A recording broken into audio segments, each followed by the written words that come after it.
am going to call to order the Redevelopment Authority. May I have a roll call, please? Chair Bagwell, Here. Vice Chair Giomi. Here. Member White. Here. Member Horton. Member Schutte. Here. You have your quorum. Thank you so much. If you'll stand, we'll do the pledge and then the invocation. You're able? I pledge allegiance to the flag of the United States of America and to the republic for which it stands, one nation, under God, indivisible, with liberty and justice for all. Thank you. I saw the pastor. Come on up. Pastor Jarvis, get us started today. Yeah. Lord, the Bible says that unless the Lord builds the house, those who labor build it in vain. Unless the Lord protects the city, those who watch over it labor in vain. God, we are grateful for the city that we have growing, flourishing. We pray that now at the beginning of this meeting that you would grant the Board of Supervisors wisdom, innovation, knowledge on how to best serve our growing population. And we pray that you would give peace to them and to all of their support staff on this wonderful day. I pray all of this in the name of Jesus. Amen. Amen. Thank you so much for those kind words. Okay. Do I have anyone with opening public comment?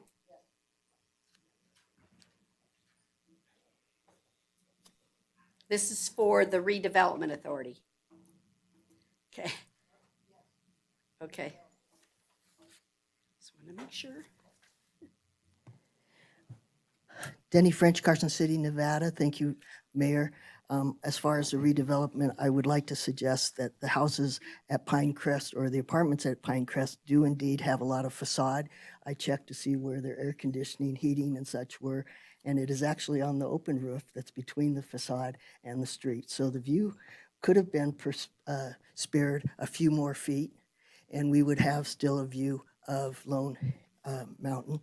The other thing about redevelopment is that I feel that our standards for the interface of community outpour into open spaces, whether they're BLM or state or Carson cities, need to have stricter building codes related to fire prevention so that if they budge up to a open space that has the potential of getting on fire and such, that those houses are more protective than maybe some of the structures we already have and some of the new construction requirements in the future. Thank you very much. Thank you. Do I have any other public comment that's germane to the Redevelopment Authority? No? Okay, then we're going to move on to agenda item 6A, which is the approval of our minutes of May 1. Does any member have any changes? Seeing none, I'll accept a motion for approval. Move to approve the Carson City Redevelopment Authority meeting minutes of 1 May 2025 as presented. I have a motion and a second. All those in favor, please say aye. Aye. Any opposed, say no. Let the record reflect it was unanimous. We're now on to agenda item number 7A, which it deals with the $1.7 million from the Redevelopment Revolving Fund for our design and associated costs for the courthouse. Ms. Sullivan? Thank you, Mayor. The Redevelopment Authority may recall on May 1, 2025, you recommended allocating and authorizing the expenditure of $5.6 million of redevelopment funds for the FY26 year for the reconfiguration and redesign of the courthouse. There's now an opportunity to start work in FY25. So we are recommending that the Redevelopment Authority recommend to the Board of Supervisors the authorization of an expenditure of $1.7 million in FY25 for the design work and associated costs at the courthouse. With this expenditure, the FY25 redevelopment undesignated project account balance will be $486,602. So essentially, there are funds available this year in fiscal year 25, and there's the ability to start the design work in fiscal year 25. And so the staff's recommending that you recommend to the Board of Supervisors the authorization of these funds for that purpose. Thank you so much. Mr. Anderson, if you could come, we just a general discussion about the process and the authorization for these dollars. Can you tell us how we got to TSK and this? Yeah, absolutely. Darren Anderson, city engineer. So every couple of years, we put out a RFP for professional services. So with that RFP, there's different categories. One of which is the architectural services. So what we do then is when we have an individual project that comes up, we then review the proposals from that category to select a consultant that's most qualified. So in this case, for the courthouse, we reviewed those proposals and TSK was the most qualified. They also were the ones that were involved with the feasibility study for the courthouse. So that's a little background there. And then just for the public's understanding, and maybe Mr. Yu can weigh in on this, the legislature actually has determined what types of contracts are RFPs or requests for proposals. And so some of the wording in this may lead people, not suitable for bidding. That is legalese, and maybe Mr. Yu can just give us a slight, just so the public has an understanding of the process. Thank you. Thank you, Mayor. And I'm going to assume here for a moment that maybe you're referring to one of the public comment pieces that we had received. And in that public comment piece, there was a reference to this language that you had just noted on the record, that this is not suitable for public bidding. And that is something that is, part of the legislature's intent. It's not that it's something that cannot be sent out for a public bid, where you open it up for additional proposals, but it's just not simply suitable. There are certainly exemptions that are carved out in law for professional services and the like, and this is one of those instances. And so it would be appropriate for this not to go out for public bidding. And I would defer, of course, to the expertise of staff at Public Works to make those types of determinations. Okay, perfect. Thank you. Does any member have any further questions? Okay, is there any public comment on this agenda item? Okay, we'll bring it up here for a motion then. I move to recommend to the Board of Supervisors approval of the expenditures as presented. I have a motion and a second for approval. All those in favor, please say aye. Aye. Any opposed, say no. Let the record reflect it was unanimous. Thank you very much. We'll now move to final public comment for the Redevelopment Authority.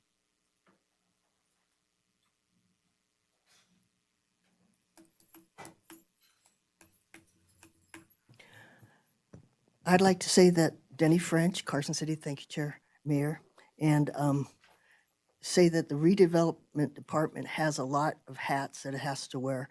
I also like to say that this agenda was so full, and I think overfull, and with the presentations and such, it's really a handful to know it all as far as their deal. The courthouse situation to me is unfortunate.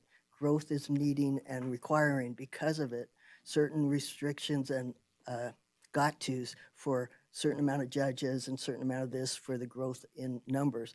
But I do not perceive, from what I'm understanding, is that we're benefiting as Carson City and people with the type of development that's coming in. High-density housing is not going to be our answer. It's just going to bring more reasons to have more facilitators. I was at the community emergency response meeting, and each of those individuals is finely tuned into what's necessary. But as we grow, we have more of those necessities. And I feel that without guarded growth and the type of growth that will help our coffers or our budget, we should maybe consider. And we're being told there's lots of water, yet we're being told there's not. So it's a bit hard for a person like myself, and plain English or plain language would be really helpful. Again, I'll bring that up every chance I get. This was a montage, 740-something, 7 pages of gobbledygook, and that's a word. It was in the, it's in the dictionary. So just please consider that. If you want us as communities stay informed, have discussions as a board. more open discussions about your individual feelings about things. Don't just carte blanche them like they do in the consent agenda. Thank you. Thank you. Do I have any further public comment for the Redevelopment Authority?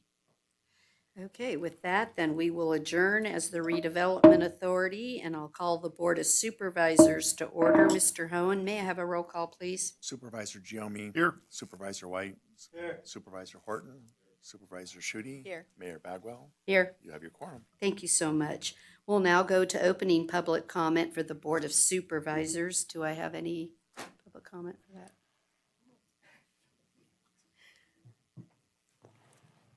Denny French, Carson City. This is the consent agenda. This much is going to be yay and nay.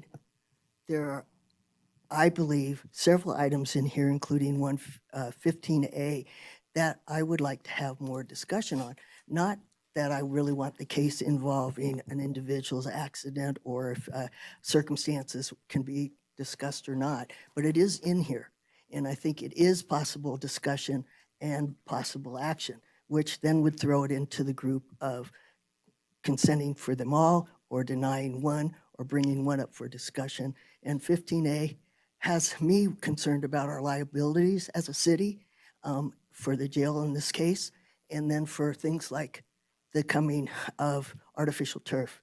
Unless we really dial in what our responsibilities will be to advise the community about its use and its involvement in our community's watershed and its involvement with our recreational. If we're planning to grow with a recreational consideration as a key point in tourism, then we need to be ready to watch out for our liabilities. I couldn't stop it with my hopes about its environmental issues, but if we do not check into it about our liability issues, shame on us. Thank you. Thank you. Do I have any other public comment?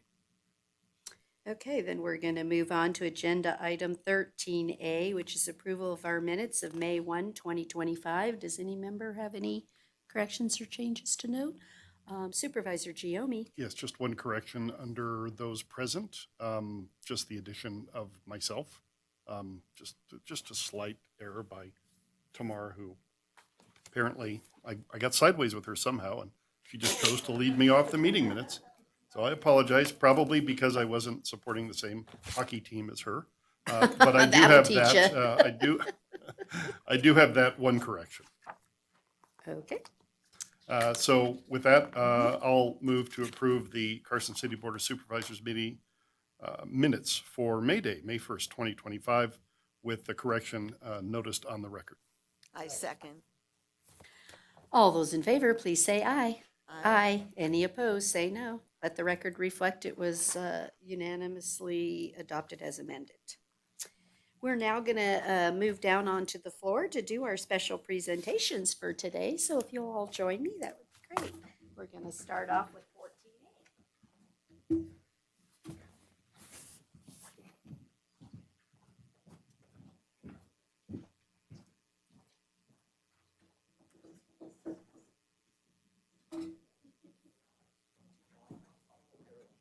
Chief Slayman, you want to bring up the crew and just tell us about this exciting, just gratifying, maybe that's better than exciting. Absolutely. Thank you, Mayor. Today is a special day as we recognize one of our Carson City High School students. Iris did a tremendous thing this year. On March 29th, her father went into cardiac arrest at their home. Iris is a student in the health services class at Carson High School, where they also learn CPR. Her father went into full cardiac arrest, meaning no heartbeat, no breathing. It is stressful enough if you have ever done CPR on anybody, but to do it on a family member and to remain calm and composed is absolutely amazing. Due to Iris's efforts, she was able to keep her father's heart beating and airway to his brain until our paramedics arrived. Her father is alive today and is at work today, I believe. Is that correct? So you did a really good job if he's already back to work. Iris is a freshman at Carson High. Well, today is her last day as a freshman. She will be a sophomore next year. And what you did, Iris, is absolutely amazing. It is to be calm, composed, and actually do what you did to save your father's life is absolutely incredible. Also up here are her instructors. We have Frank Sakaleros and Kelly Gustafson. See, as I got it right, and now I don't. Gustafson from Carson High. And so they have a program where the students rotate through all 4 years in their program where they learn, they start out learning basic health and CPR, and then they move up into advanced EMS and into an EMT at the final in their senior year. Several of their students are working for us in the fire department today that have graduated from their program. And so we have several firefighter paramedics that went through that Carson High program. And we also recognized one a couple meetings ago for an accident. He was also one of these students in their program. So they have an outstanding track record. We have a very special program at Carson High. But Iris, one of the things we want to do is recognize you with a Civilian Life Saving Award. And so with that is a certificate for the Life Saving Award. And then that is your nomination. So that was how it was written up. And then you also get a Fire Chief's Challenge coin for outstanding service. And I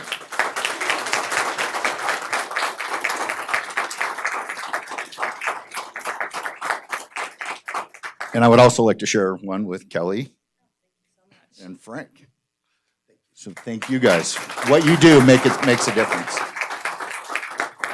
Mayor? Kelly, do you have any other family or friends that you would like to come and join the, Iris, Kelly? Yeah, I know, he just said that, but Iris, do you have any other family members or anything for a picture? Yeah, come on. It had to be pretty great for them too, right? Absolutely. Yeah. Well done, Iris, well done. And thank you, Frank and Kelly, for teaching our kids to do this. Come on in. Yeah. Oh, look at that. Oh.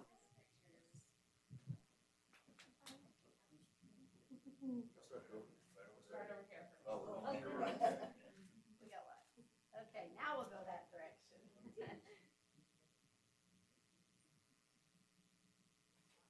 Thank you, Iris.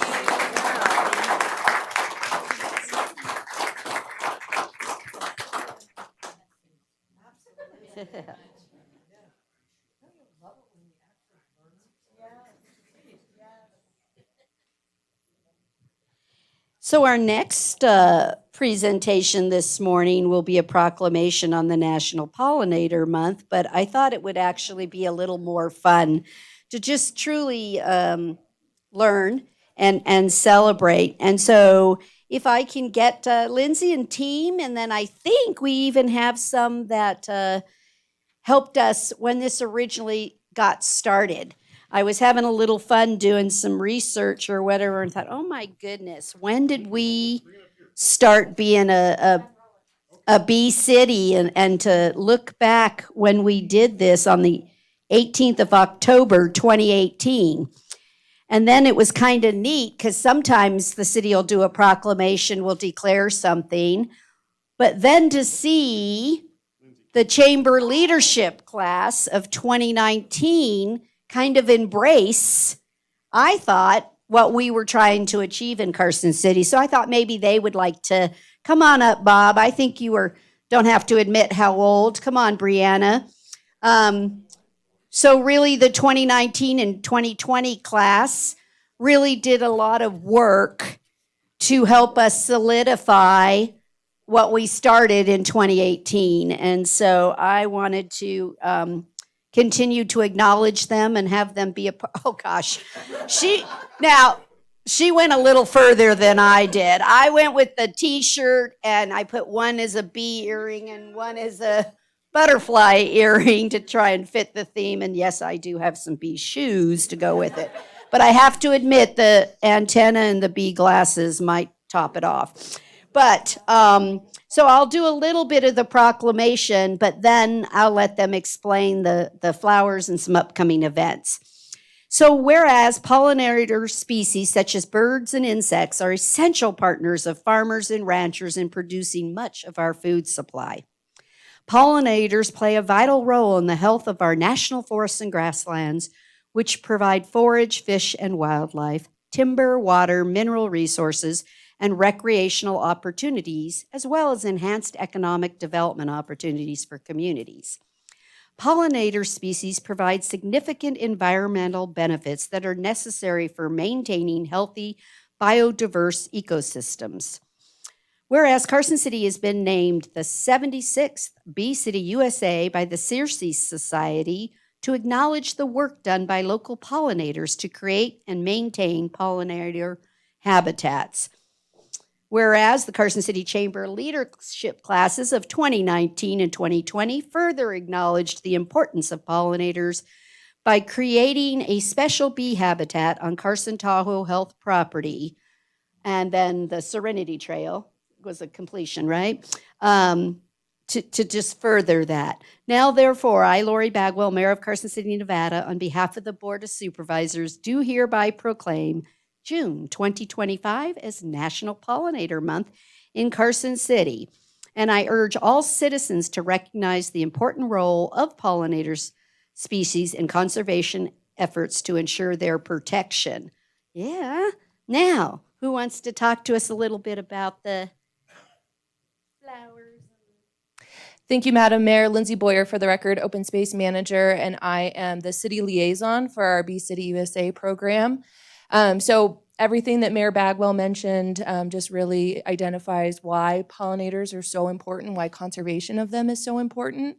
We always share that 1 in 3 bites of food that we eat is responsible from a pollinator services, which is pretty amazing. So if we didn't have these bees, butterflies, birds, bats, we would really have a much more boring and limited food supply. So they're critical.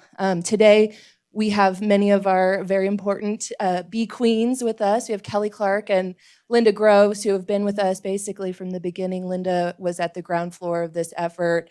They are just amazing. They are doing so much work. They are busy bees for sure. They've brought today some lovely native flower displays. So both of these flowers here are all things that grow locally in this area that are all critical for feeding our pollinators. We created a pollinator-friendly plant list that's available online. Anyone can look at that and see what pollinator plants are good to plant in their own yard. We also require our developers choose 50% of their plants from that list. So we're creating habitat throughout Carson City, which is amazing. And then also today, we've brought our milkweed plants, which is going to be our next proclamation about the monarchs and the importance of planting milkweed specifically for them because they rely on the milkweed. They don't feed or reproduce on any other plants. So they're very important. We're really going to be working on increasing milkweed populations throughout Carson over the coming years. And so these are examples of both native and ornamental milkweeds, and I bought them here locally. So anyone can grab them. What's the difference between ornamental? Does that work as well, or is the natural? Absolutely. We always say, go for native first. So this is a narrow leaf milkweed and a showy milkweed. They're both native. And then this one is a butterfly milkweed. So it's more ornamental, meaning it's not native to the area, but still very important for pollinators and the monarchs specifically. So. Thank you so much. Is there anyone that we missed that would like to jump in the picture?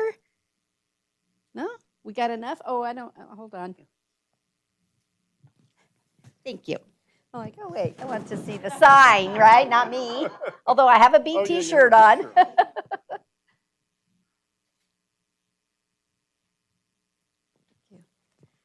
And again, I really want to take a moment just to thank the Chamber leadership class for always trying to do something that benefits Carson City. And sometimes we don't have an opportunity as well to say thank you. So just an extra thank you for thinking of this 2020. Like I said, I couldn't even believe it when I was looking up that it was 2018 that we adopted right? It's like, this just can't be right. But thank you for all you've done and continue to do as Chamber leadership classes. I think pretty soon we'll be doing something else great that they did for the school district. But again, thank you so much. And aren't you still working, catching the fever a little bit? Do you want to tell people where the project is that they can go and take a look at? Because it sure, no, yours, the 2019. Well, she's 2019, I'm 2020. 2020. So you start off with 2019. Start how you started. Because it's still Right. writing today, and I think that people might not know about it. Yeah, so it is at the Carson Tahoe Hospital behind by the greenhouse project. Back behind the cancer center, back in But- the corner right there. Back in the corner. You can go, anyone can go up there. It's open to the public and you can walk around the trail too. And there's just a lot of bees that come in and out of there. So they don't bite you. Don't bother them. So, yeah. You built the Bee Hotel. The bee hotel is what it is, yeah. So they can go in there and do their thing and. Yeah, so, yep, and we put plants around there to support them, so.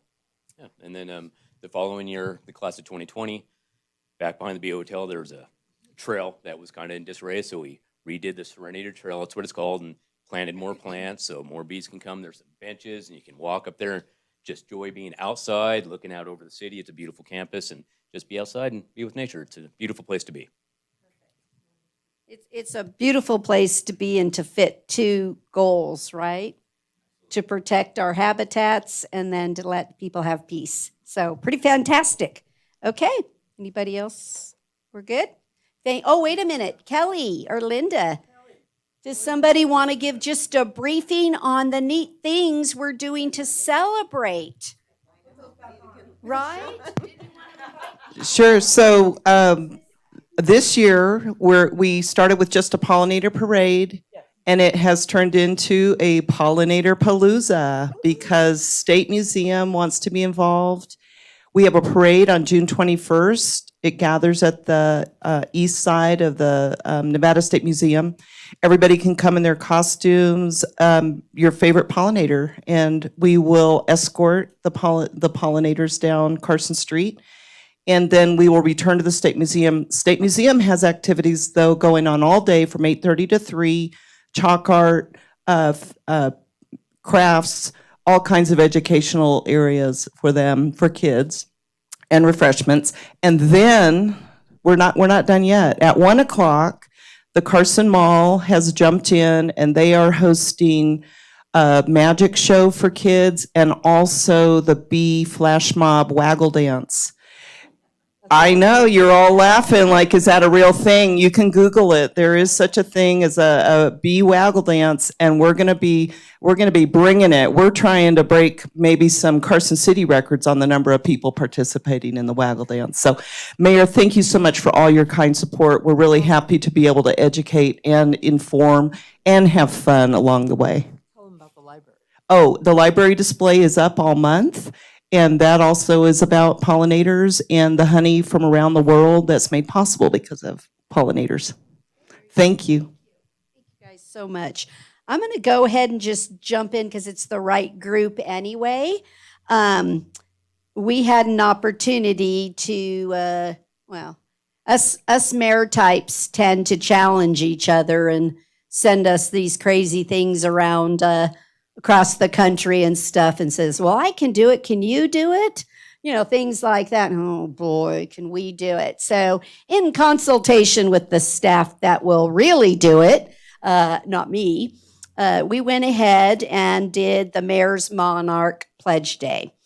Whereas the monarch butterfly is an iconic North American species whose multi-generational migration and metamorphosis from caterpillar to butterfly has captured the imagination of millions of Americans. I'll bet every one of us as a child, right? Thinks that's pretty cool if you've ever got to watch it. Whereas both the western and eastern monarch populations have seen significant declines, with less than 1% of the western monarch population remaining, while the eastern population has fallen by as much as 90%. Whereas Carson City recognizes that human health ultimately depends on well-functioning ecosystems and that biodiverse regions can better support food production, healthy soil, air quality, and can foster healthy connections between humans and wildlife. Whereas on April 28th, 25, I, Mayor Lori Bagwell, signed the National Wildlife Federation's Mayor's Monarch Pledge and have officially committed to taking meaningful action to protect the monarch butterfly. Whereas Carson City was named the 76th Bee City USA in the nation and the first in Nevada by the Ceres Society to acknowledge the work done by local pollinators to create and maintain pollinator habitats.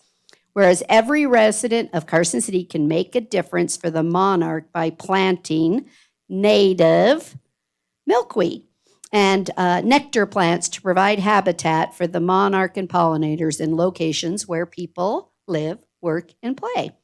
Now, therefore, I, Lori Bagwell, Mayor of Carson City, Nevada, on behalf of the Board of Supervisors, do hereby proclaim June 5th, 2025 as Mayor's Monarch Pledge Day in Carson City, and I encourage all residents to participate in community activities that support and celebrate monarch conservation.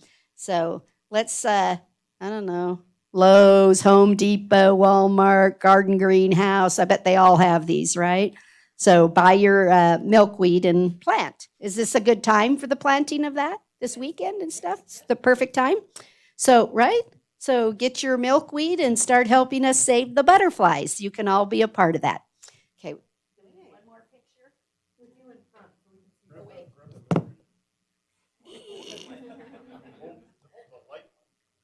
No. Strong. There you go. Thank you. Thank you, everybody. And again, big shout out. I should have said it to Kelly and Linda for all your work helping us be Bee City perfect. Welcome. All right. Isn't that good? Yeah. Okay, we got her done.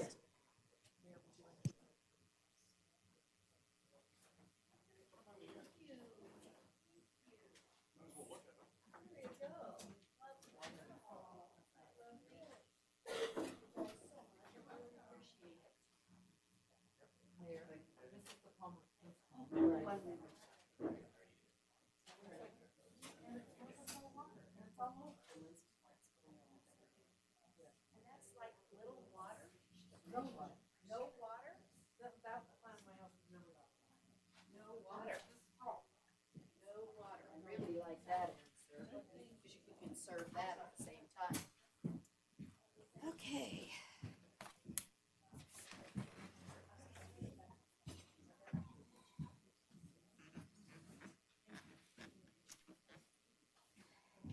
Oops.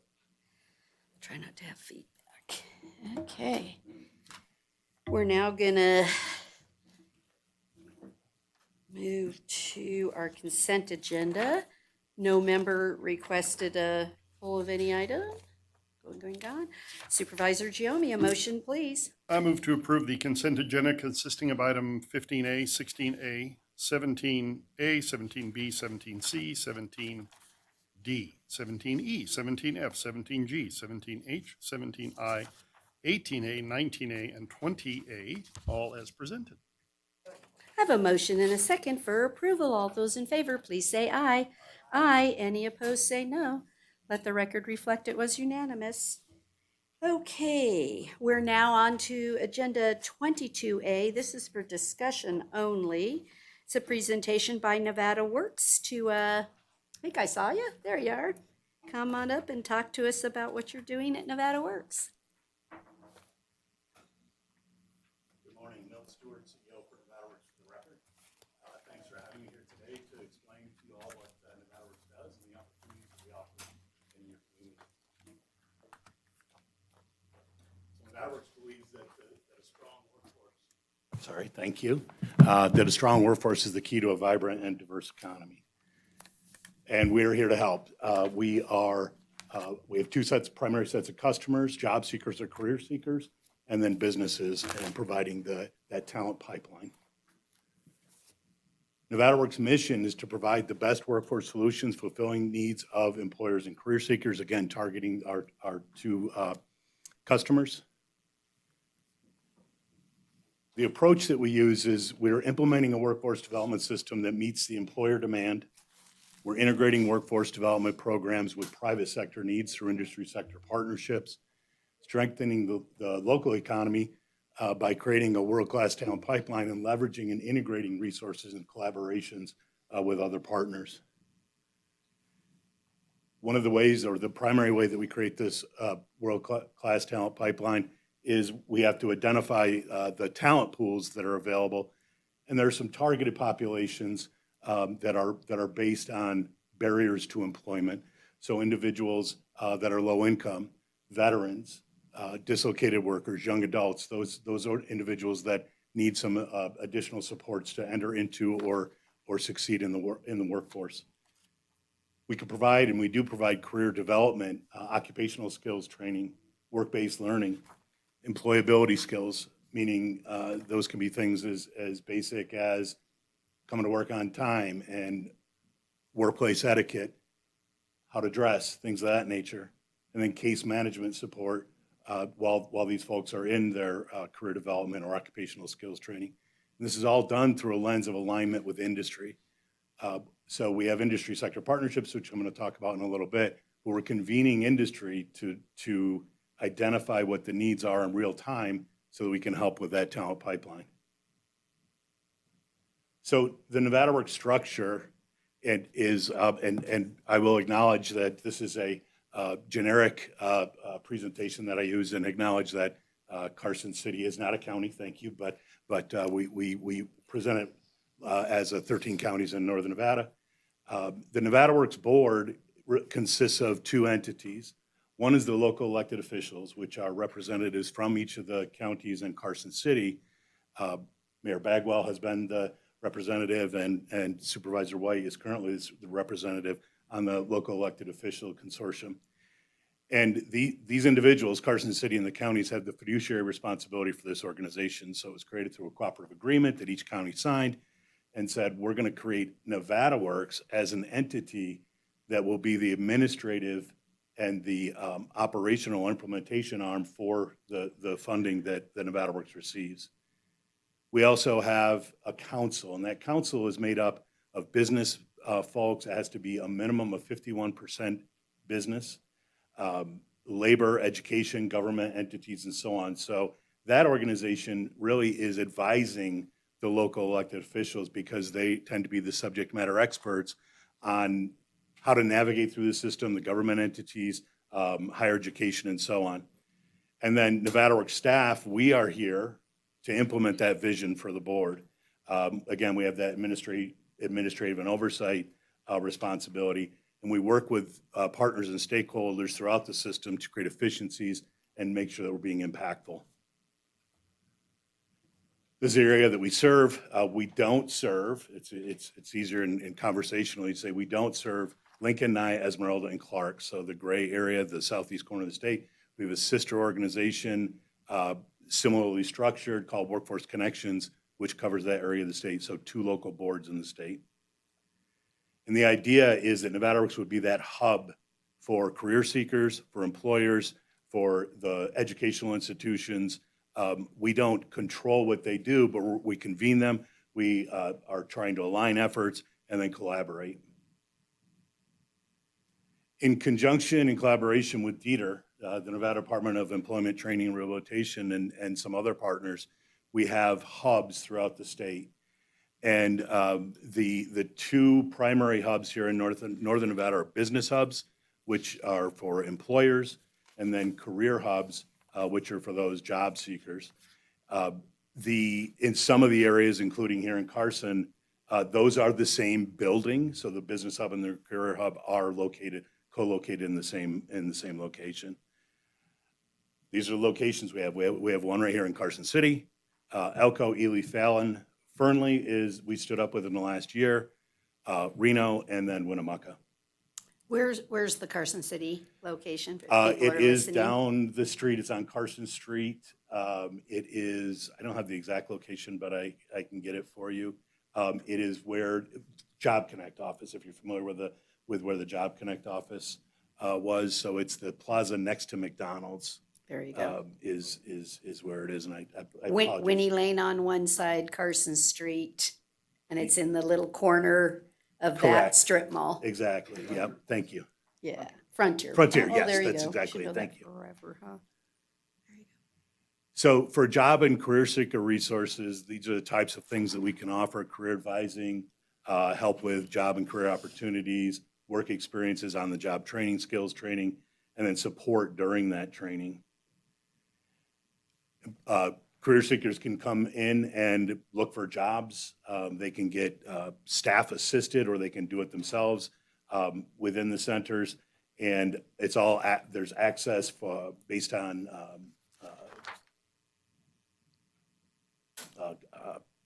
disabilities, so folks with disabilities can have access. And really the idea is that so that we can create an environment where folks can come in and look for jobs, post their resumes, create their resumes, and so on. Each center has a resource center that has computers, Wi-Fi, fax machine copiers, employment and community resource information, and a connection to unemployment insurance. Unemployment is not in that building, but there is a bat phone, if you will. There's a phone there that connects directly with unemployment insurance for those folks that need that assistance. The business hubs are for employers, connect with trained workers, on-the-job training, and so on. Full array of services, recruiting and pre-screening. EmployeeNV.gov is the virtual system where folks can get online and businesses can get online. So it's a virtual. These hubs are the physical manifestation of them, where you can actually meet with people and people can help you, because not everybody feels comfortable or has the expertise to do this type of work virtually. So we can actually have them come into centers where they'll get support from people. This is the Reno Town Mall location in Reno, and so this is a job fair that we held. And so we can do that at the hubs throughout the state. We can provide labor market information, including competitive wages to businesses. Training and upskilling, so training folks to meet the needs, but also upskilling for those businesses that have found an employee that they'd like to keep, and they'd like to advance them upon their career ladder in that business. We can offer support for that as well. There's conference rooms, computer labs, and offices. Again, this is the Reno location, but we have scaled versions of this throughout the rurals, and interview rooms. And so the idea here is we can have very small businesses, 1 or 2 people, mom and pops, that if they don't have that infrastructure in-house, if they need a conference room, if they need an interview room, if they need to train folks, we have the facilities available at no cost so that they can utilize that. And again, this is all at no cost. Workforce Innovation Opportunity Act, federal legislation that creates or allows for the creation of the local boards. It's designed or intended to streamline workforce development, strengthen connections between job seekers and employers, promote career pathways so that we can, again, get folks, if they start on an entry-level job, we can continue on them on that career pathway through upskilling, and collaboration across education, business, and government sectors. Nevada Works' role is to ensure that that there's effective governance over the local workforce development system. We're aligning strategies amongst the partners to meet regional needs.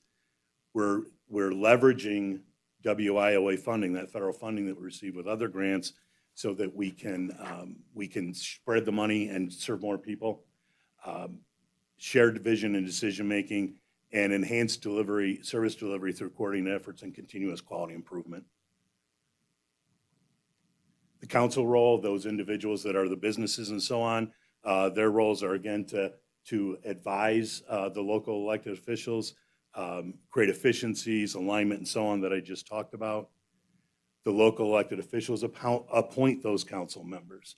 And so anyone that is in the targeted categories, they can request to be on the council. The LEOs, in fact, we're doing this tomorrow at the LEO meeting. The LEOs then review their CV and their positions and then determine whether they're appropriate for the council. Fiduciary responsibility, and then foster economic development or work with economic development agencies so that we can align what our strategies are. Some of the performance metrics at a high level, did we place folks into jobs? Did they keep those jobs? If they went into training, if they received training, did they get a skill attainment and or get a credential? And then factor of employer engagement. How many employers did we engage? What was the quality of the service that we provided them? And did they come back? And if they came back, repeat customers, then we're going to assume that we must have done something okay. Strategic planning, where Nevada Works is at right now is as an entity, again, identifying those regional workforce needs. We're convening and collaborating with workforce development partners to ensure alignment so there's no duplication, or we're minimizing duplication of efforts. Innovative workforce solutions that are customer-based, and then always continuous improvement. Want to highlight a couple grants that we did receive. One grant, I came on as CEO just 4 years ago now. One of the first questions I was asked was, hey, Mel, the U.S. Department of Commerce Economic Development Administration has this good jobs notice funding opportunity out there. What are you going to do about it? I said, well, I don't know. We're going to figure it out. And so we assembled a group and we applied for Good Jobs in Northern Nevada, and the goals for us were 650 placements in these 4 targeted sectors. And also at the same time, creation of industry sector partnerships that I mentioned before. So we're convening industry, we're convening businesses in these 4 sectors, and we're also branching out from these 4 in these 4 sectors. And we can get data from Bureau of Labor Statistics and from other organizations. Sometimes that's dated, and it's not always specific to any region. So we're getting real time by having these conversations with the industries. We're getting their needs at the local level in real time so that we can help develop that talent pipeline. We take that information and we work with higher education institutions, Nevada System of Higher Education and others, to make sure that there are trainings out there that meet that need. If not, how can we help bridge that gap? Nevada Works was selected. There were 509 applicants, 32 awards. So it was highly competitive. $15 million to serve distressed rural and tribal communities for training and education supports, and again, to engage the local workforce development system. We have also received 2 rounds of funding from DETR for incumbent worker training, incumbent meaning existing. So for employers who have existing employees that they would like to upskill, there's a few criteria, but we tried to keep it as simple as possible. If there is a business that says, look, I need to keep this person, or this person was entry level, but they're capable of so much more. So if I can provide them some training, they can advance in my organization, then we can backfill those entry level positions. That's the idea behind the incumbent worker training. We're working with UNR on a battery workforce initiative. So Nevada Works has received a grant through University of Nevada, Reno to help support the battery. Disconnected youth. So one of the things that across the state, particularly here in Northern Nevada, we received almost $200,000 from DETR to stand up a disconnected youth project. So I think we've all heard that the Sierra Nevada Job Corps was at risk of closing. We did find out last night that they've received, there's a temporary stay on that. But those are the populations that we also serve. And so we work with Job Corps and other entities. There is the last count in the Carson, Washoe, Story County area, there were 8,000 disconnected youth. So those individuals of 16 to 24 that aren't engaged with education, they don't have jobs, they're not in the military, they're out there. So we're developing strategies on how we bring them into the workforce development system and into the labor pool. Nevada Tech Hub that I mentioned, which is Lithium Loop, we have a $2 million grant. We just started a grant with High Sierra AHEC to help support healthcare occupations, primarily in the rural communities. The Up Next Nevada Workforce is a grant that we just rolled out with the Boys and Girls Club throughout the state, again, primarily in Northern Nevada. And if you're familiar with the Boys and Girls Club, they take those individuals and they kind of stay with them over time. And so we're providing some funding to them so that they can do some additional outreach, but so that they can develop internally, they can develop some of their own career counselors and kind of have this internal pipeline that then, once they've prepared them, they can come into the overall workforce development system. Quest grant, those individuals there's still some individuals out there that are affected by COVID-19. Maybe they haven't gotten back to work. Maybe they have childcare issues. Maybe their job was completely lost. So how do we help those? We have a specific grant for that. Clean Energy Academy, again, thinking around batteries and lithium loop. We have a $1 million grant for that. And we also were successful in obtaining a $4 million over 4-year apprenticeship grant. And we're very proud of this apprenticeship model. What this is allowing us to do is to develop apprenticeships beyond the trades. We all know that, there's a very mature apprenticeship system around the building trades and others, which is awesome, right? And that allows those individuals to get on a career pathway and make, living wages and really make a good wage. But there's other pathways or opportunities out there. Healthcare, we're working on education apprenticeships right now so we can help fulfill that teacher pipeline. And then pre-apprenticeship or apprenticeship readiness programs. So it's not only about that apprenticeship, it's about what can we do with these disconnected youth and others to get them into that apprenticeship pipeline. And with that, I will entertain any questions that you might have. Does any member have any questions? Ms. I have a Schutte? question, but just thank you for all the good work. And there is just such a need. It benefits the community. It benefits people in the program. So, employers, all the above. So appreciate what you do. Thank you. It's a group effort. We work with Dieter, with WNC and others, but yes, thank you for that. So, Milt, if you were to hazard a guess, or maybe you actually have a report that tells you some information, what is the gap that you think Nevada Works can help fill for the Carson City job seekers? What in Carson City do you see versus Reno? Because I don't think the markets are the same unless you tell me different, but Yeah. what is it in Carson City? So a lot of the things that we're doing, we're working with Jeff and NDA to identify the opportunities that are coming down the pike. But on a smaller scale, there's a lot of the same needs that we see in Reno and other communities. One of the things that we've noticed or recognized when we have these industry sector partnership meetings is a lot of times what we're hearing is there's training programs out there, right? There's manufacturing training, there's healthcare training, education training, and so on, CDL, and those types of things.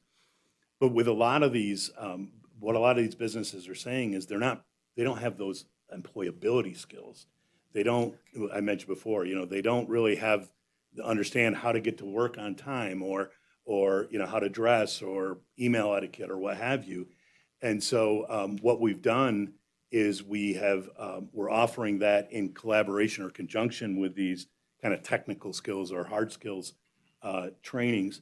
Another thing that we did here in conjunction with Western Nevada colleges, there are also opportunities where there can be a training program, and we did this with automotive mechanic training, ASE training, where there can be some folks that need that they're adult learners, right? That maybe they didn't get their diploma, or maybe they need some remediation or mitigation, or maybe they're English language learners and they can do the job well, but we need to contextualize some of these things for them so that they can be successful. And so we're doing those types of things. The other thing that we saw was we had some folks that were in welding programs that could technically do the work. Like they could pass the practicum, but again, English language was an issue for them. And this is not political. I'm not, diving into any of the politics of immigration or whatever. But the reality is that we had some folks that, but for understanding English, they're out there and working. They have the certifications and the skills to be able to meet those employer needs. So we've contextualized and wrapped English language learning, particularly in a way that is very contextualized and specific for that occupation. So in other words, we're going to, the things that aren't things that they don't necessarily need to learn in this context, but the words and the communication that they would need and the language skills to actually pass the exams. So those are the types of things that are kind of universal. We're working through, in fact, we have on June 25th at location to be determined, we're having what we call a community charrette. And we're convening the industry sector partnerships. And so as a result of that, we do that once annually. Mayor Bagwell would be able to answer those questions a little bit better once we have the right people in the room to have that discussion. That'd be great. If you could follow up with me, I'd really appreciate it. Absolutely will, yeah. I'm just truly interested if there's any policies or issues or things that we can address to help our residents have good paying jobs. Absolutely. That's the what it's all objective about. here, And the yeah. employers need those. Supply and demand. If right, the employers right. aren't. Gonna match that up Yeah, well. that's exactly right. And that's what we're trying to do.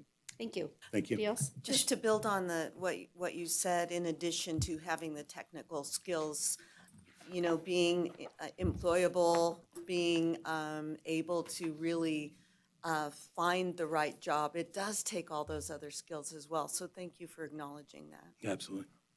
Okay, I don't see any other questions, so thank you very much Thanks so for your much. presentation. Look forward to the information. Thank you. Okay.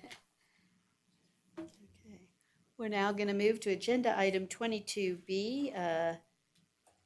Mr. Gresh, come on up and give us a final how did we do report. Or how didn't we do? It could be either way, right? Go ahead. Thank you very much, Mayor Bagwell. For the record, my name is Cameron Gresh, Carson City Government Affairs Liaison. So on Monday, June 3rd at 12:35 a.m., the 83rd session of the Nevada Legislature adjourned sine die. I do have some notes here just to make sure I cover everything, but I did want to take a moment and start out by talking about AB 32. So our bill, ours being Carson City's one bill draft request that it gets each session, was to commission a study and report from the legislature on the V&T Railway. This bill did not survive the legislature. However, if you go back and look at the multiple hearings we had in both Ways and Means and the Assembly Growth and Infrastructure Committee, we had broad support for our overall goal of the study, which was to have a conversation about the operations and current functionality of the V&T Railway.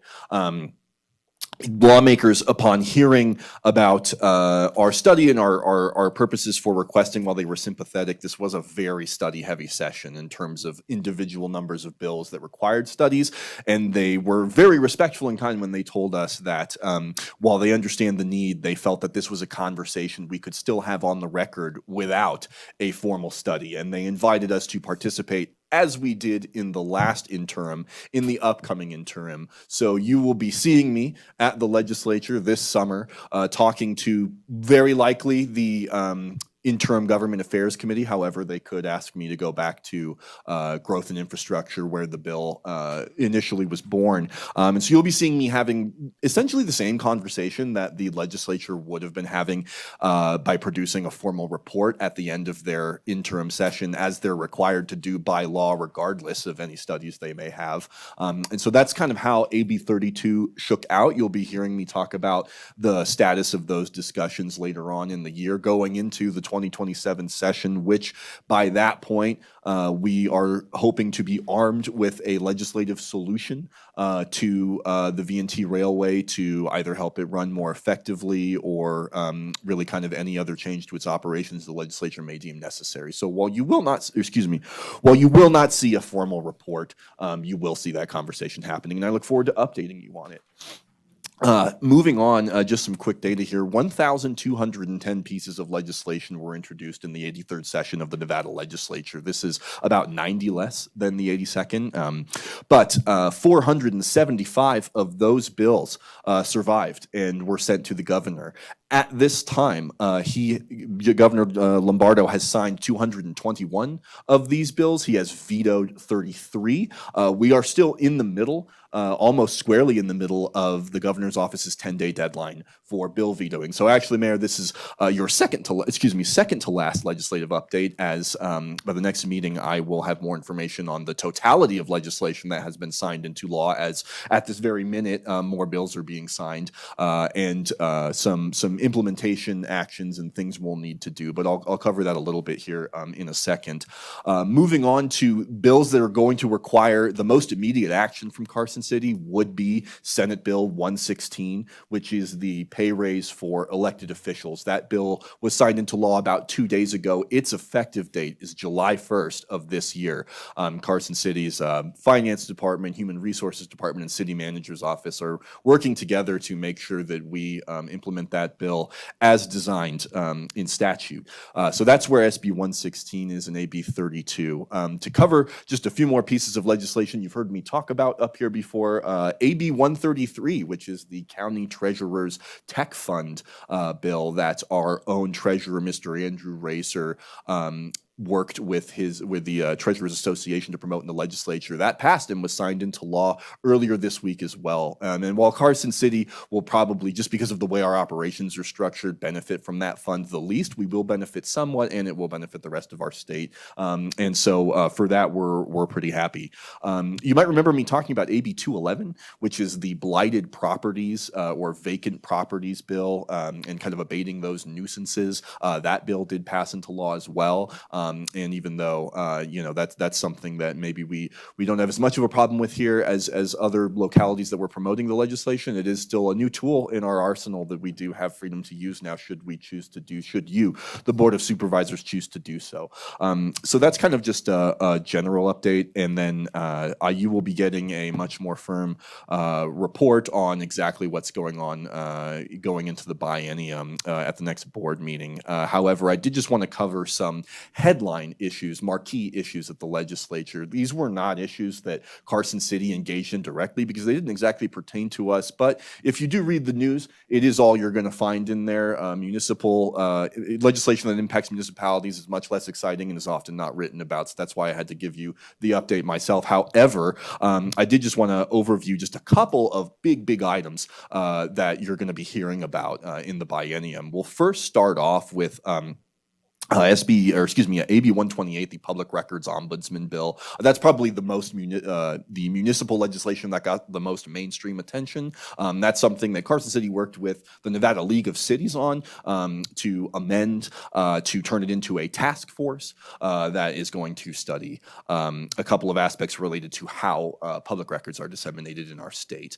SB 71, which you did hear me talk about up here a couple of weeks ago, that would require us to post certain information on our website about how procurement works in Carson City and make certain reports to the Nevada Diverse Business Advisory Council. That bill did pass, and so that's something that we're going to be working in the city manager's office with our purchasing director and community relations coordinator to make sure that we have everything on our website and have our procedures listed as the bill designs, and then we will be reporting that data out, and you'll hear about that more in your next report. SB 495, the healthcare omnibus. So this one you heard about the governor, you heard the governor mention in his State of the State speech before session.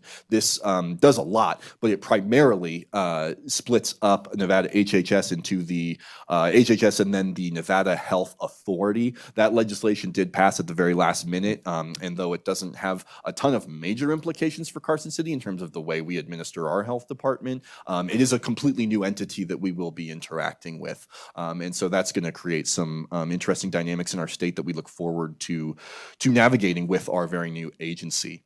SB 457, which was Governor Joe Lombardo's crime reform bill. This one, again, was a major marquee bill. This did not survive. This saw a lot of action in the waning hours of the legislature as members debated it on the floor and enacted many procedural measures to sometimes delay its passage. And so that was, if you want to look at the very last thing that the legislature was doing, that's definitely going to be one of the things that did die. Also, the film tax credit bills that you definitely probably heard a lot of public comment on, those also died. And then, of course, we have some education measures, environment and energy measures, and technology measures that also did die. As far as housing goes, the governor's Nevada housing, access account, his another marquee housing bill, again, that does certainly give Carson City a few new tools in its arsenal, but isn't is one of those things that the league supported, that we also supported, and that we have been looking at. That did pass, and so you're going to see some more money available for affordable housing projects opening up in this biennium. So that's one of the things that lived. As far as bills that passed that Governor Lombardo has vetoed, as of right now, just kind of sorting them into categories. Housing and tenant rights was a big category in terms of bills that were vetoed. Things like rent cap pilots for seniors, rent withholding for unresolved health and safety violations, automatic sealing of eviction records, expanding those, and local linkage fees for affordable housing development all died. Education and labor bills include unions gaining the ability to bargain over class sizes and staffing for teachers, and expanded bargaining rights for peace officers and local government workers. That was SB 301 and SB 410. Those, did not die. They were vetoed. Just a technical correction there. And then other than that, public health and environment. So just to start off there, SB 324, our Tahoe water bottle bill, preventing the sale of water bottles under the size of 4 liters in communities abutting the Lake Tahoe basin or watershed, that died. Also, in terms of bill death, AB 66, which would have added a new district court judge to our district, also died. That did not even make it to the floor for a vote. And then that's basically everything I wanted to go over immediately. You're going to be getting a much more thorough and data-heavy presentation once the full accounting or bevy of bills that the governor signs or allows to automatically become law at the end of the 10-day deadline, which we are, I believe, 6 days into now. Just a couple of days into now with until next week remaining. So you'll be getting some more information soon. But those are just some updates on bills that we've been talking about. And then, of course, I'll have some more for you later. I'm also ready to entertain any questions the board may have. I might have to look some stuff up, and things are changing as we speak right now, but that's kind of where we stand at the immediate end of the 83rd session of the Nevada legislature. I don't see any. We look forward to probably a final written report that details which bills impact Carson City, that we have implementation requirements. I think that's the most important thing, so we don't miss anything that, we're supposed to do this by October 1st, or we're supposed to do that. So look forward to that. Thank you. Thank you. Okay. We're now going to move to agenda item 23A, which is our public guardian. Sandra, come on up, is going to give us a report. Stody, thank you.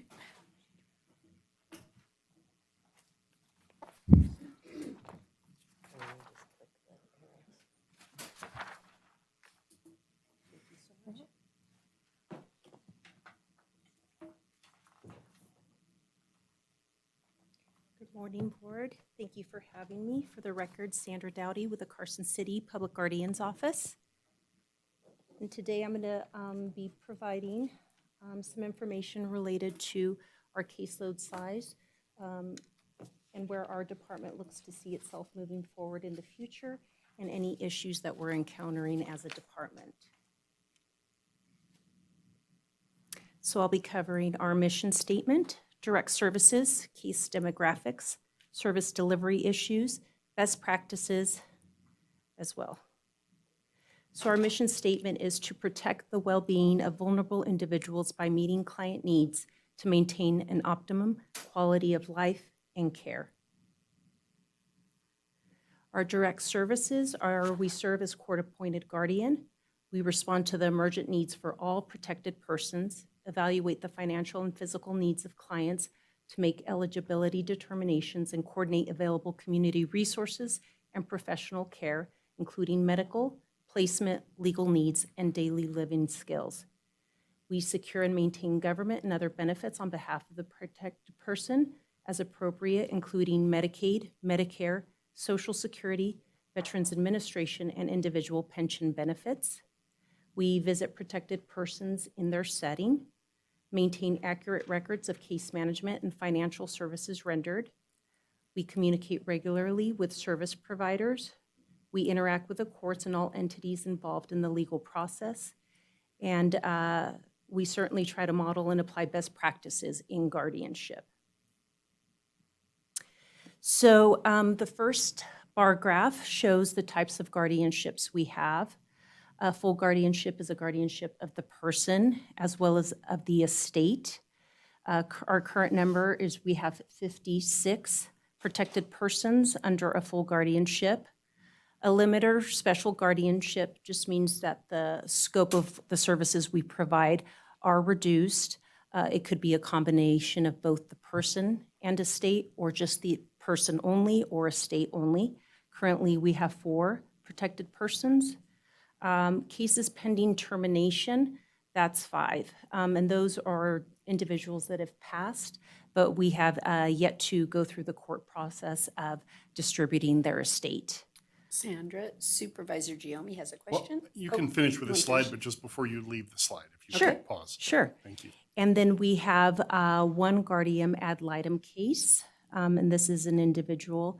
We got this case, they're a minor, and we just had to, per the court order, create an account to preserve some funds until they became of age. And so that really gives us a total of 66 cases on our caseload at this time. And then the service areas, so the protected persons, we have 39 in the Carson area, 7 in Washoe, 7 in Clark, 1 in Churchill, 1 in Lyon, 1 in Pershing, and 3 out of state. Within that, 1 person is in Idaho and 2 are in Massachusetts. And then we have 2 in Douglas County. Living arrangements, we have 31 individuals in skilled nursing, 10 in assisted living, 11 in a group home environment, 7 are independent living, and 2 are in a hospital or psychiatric living environment at this point. And hopefully, you know, they will be transitioned back into a different type of care, but they're receiving treatment at this time. So a couple of questions. First, on the cases pending termination where you have deceased individuals. How does the interaction work between your office and the public guardian? How do you decide who handles those cases? Because if they're under the public guidance or guardianship, wouldn't that, once they become deceased, become Scott's? Or just from our perspective, how do you guys coordinate that?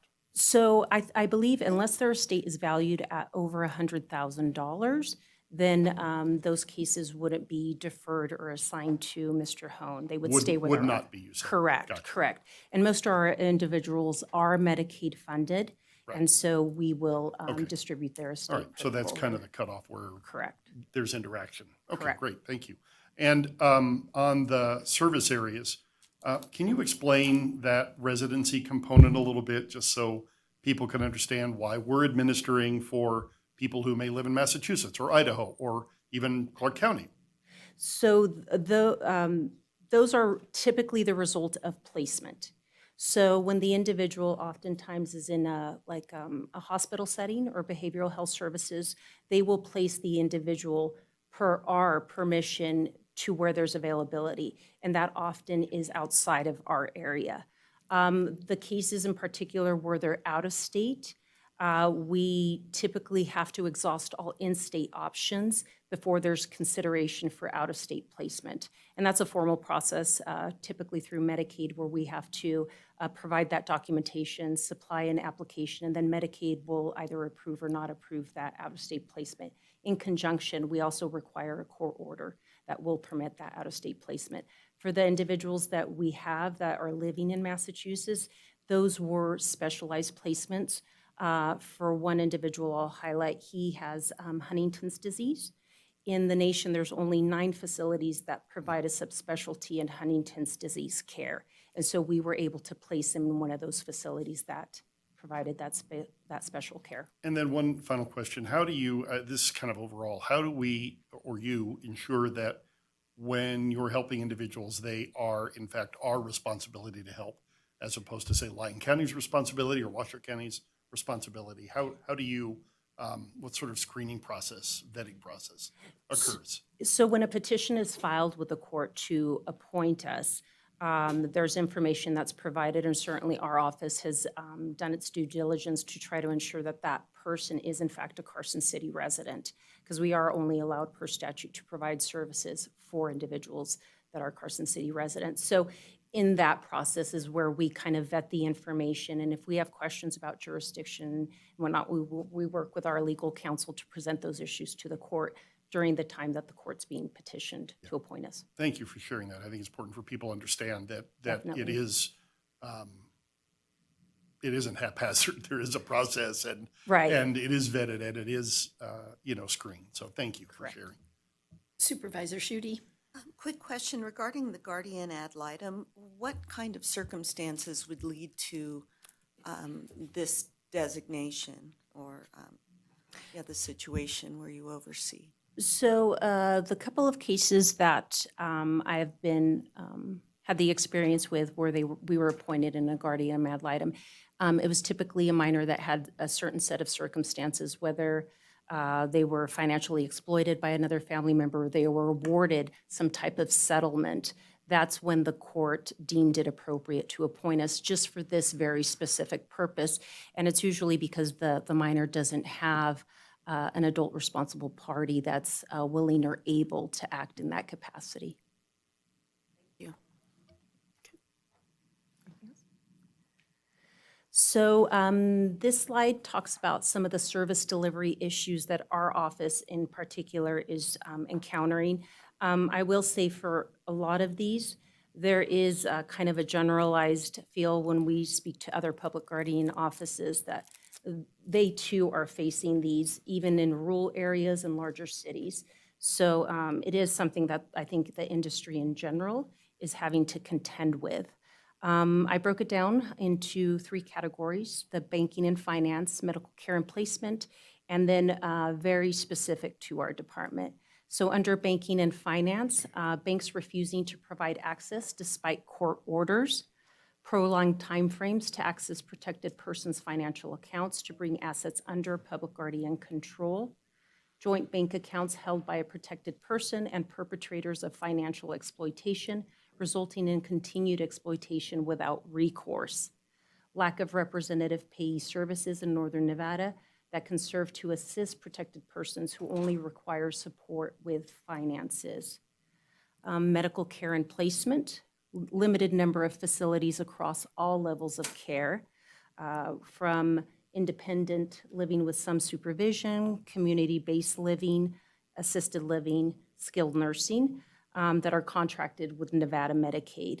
Lack of mental health services across all levels, including inpatient, outpatient, and community-based. Medical treatment and discharge without guardian consent. Statewide and national staffing shortages. I think for a period of time, public guardian offices assumed that this was correlated to the pandemic.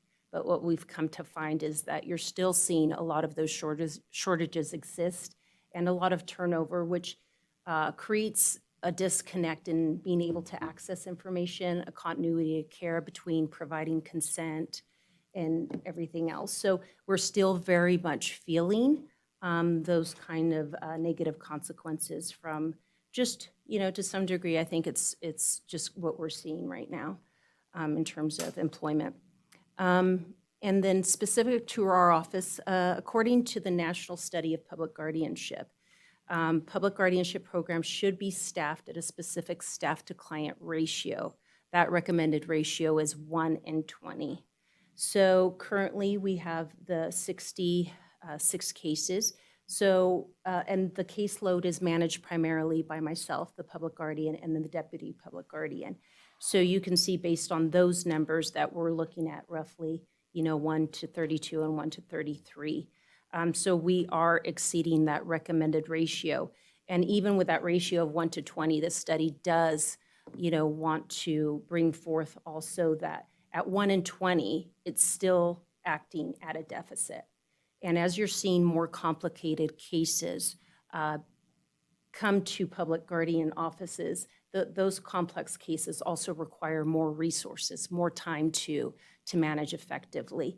So although they propagate the 1 in 20, and we're currently at 1 in 32 and 1 in 33, I think this is something that I will presumably at a later date want to bring up again to the board, because I think our office does need to either transition a position to a full-time position, or maybe even look at possibly getting another position in the future to really kind of better support what our department is doing. And it really trickles down ultimately to client care, to being provide effectively services for our protected persons.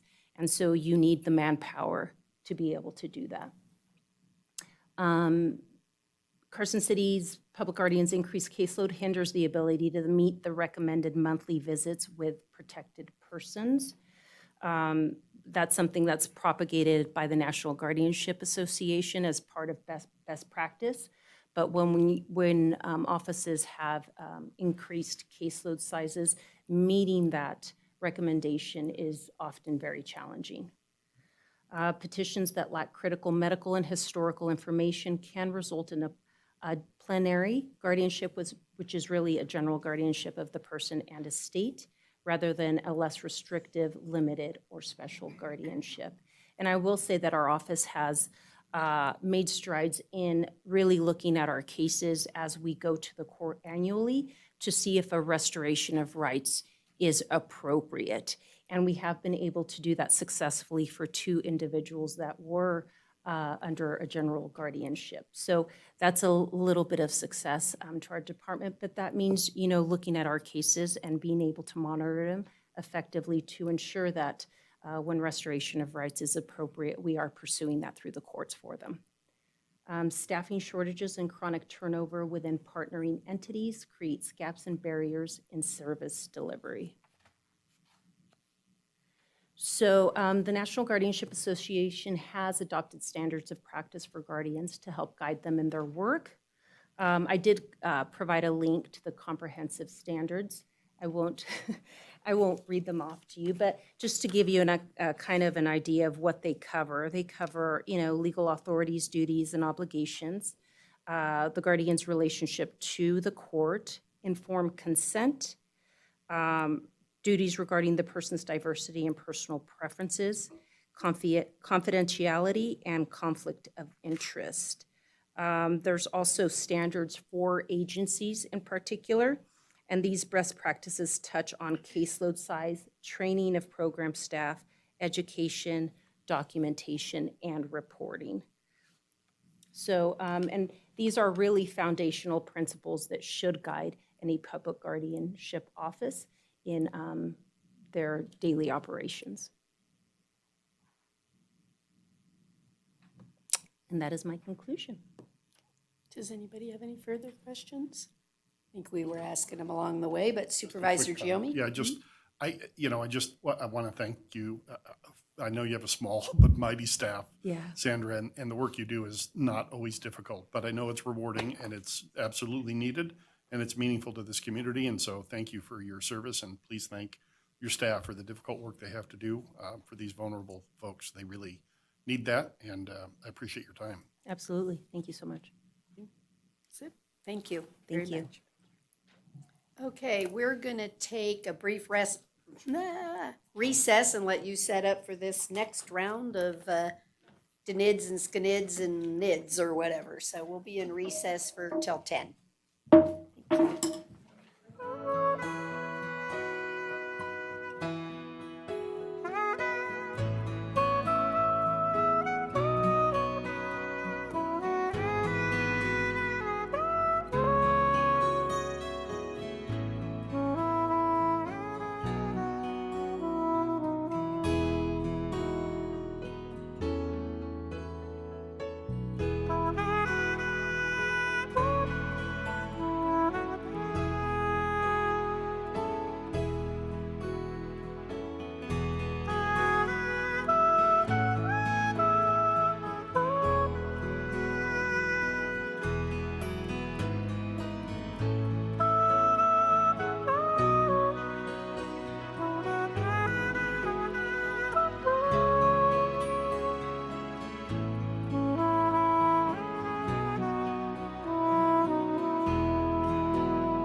which is our discussion and possible action for any complaints or protests or objections on the DNID.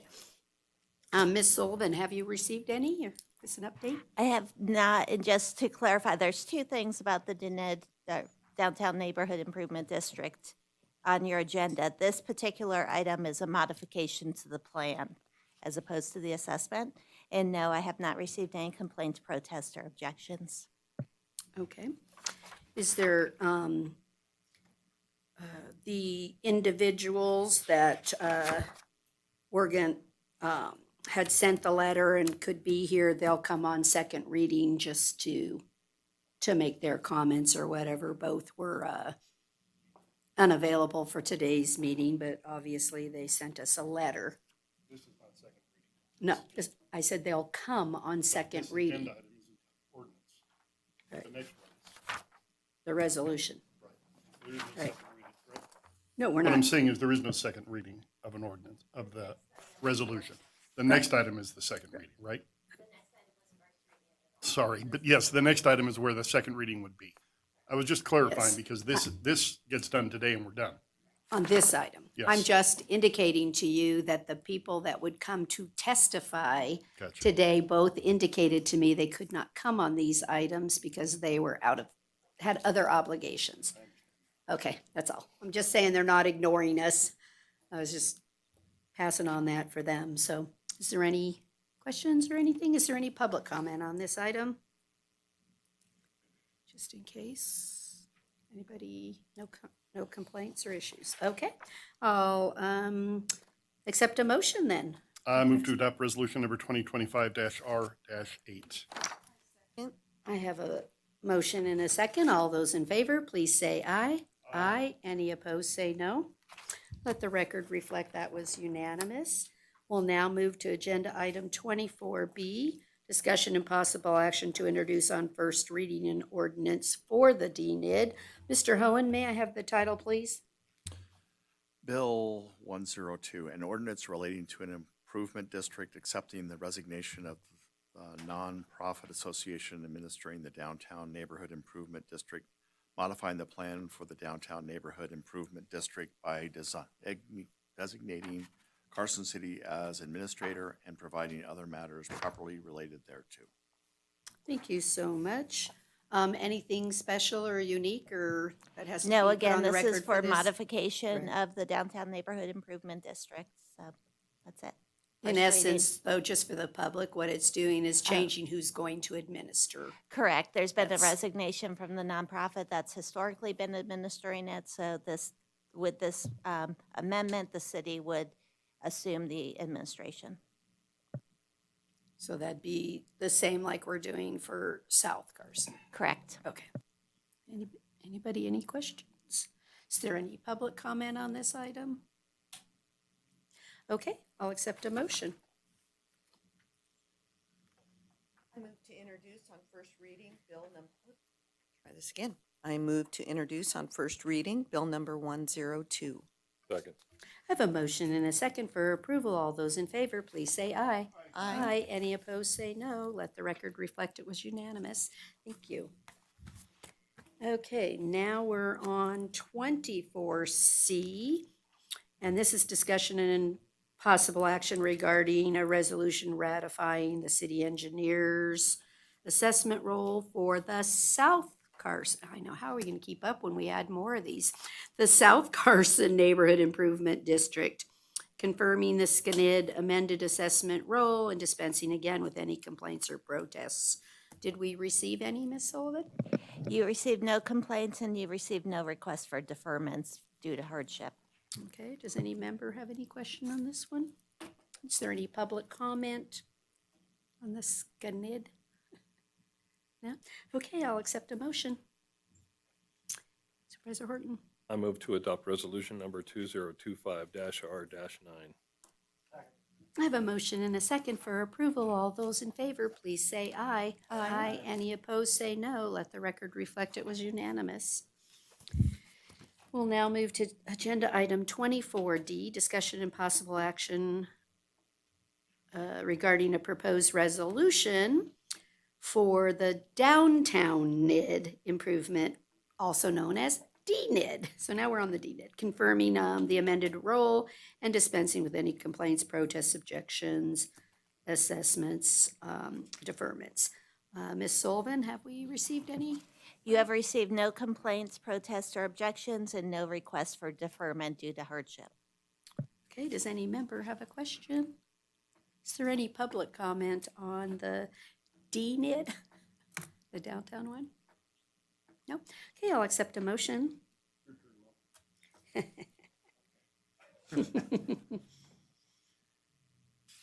I move to adopt Resolution R 2025-R-10. All those in favor, please say aye. Aye. Any opposed, say no. Let the record reflect that was unanimous. We're now on 24E, discussion and possible action to introduce on first reading an ordinance approving a requested tentative planned unit PUD, including amendments to the zoning maps. Scott, will you read the title, please? Bill 103, an ordinance relating to zoning approving a planned unit development, amending the zoning map to change the use district from multifamily apartment and public regional to multifamily apartment planned unit development, and approving a tentative subdivision map for 240 single-family townhome residences on property located approximately 615 feet to the east of Antler Drive and to the northwest of Morgan Mill Road. Assessor parcel numbers 008-522-36 and 008-522-38. Thank you. Ms. Manzo, you can take us through this one, please. I'd be happy to. Thank you. For the record, Heather Manzo. So the subject site is next to the Plateau Development, which Phase 1 is currently under construction. This project consists of 2 different parcels, and the request for the zoning map amendment to planned unit development multifamily is requested to facilitate the development of 240 townhome units, as well as including about 8 acres of common open space. So this was heard by the Planning Commission, and they unanimously recommended that the board adopt the request.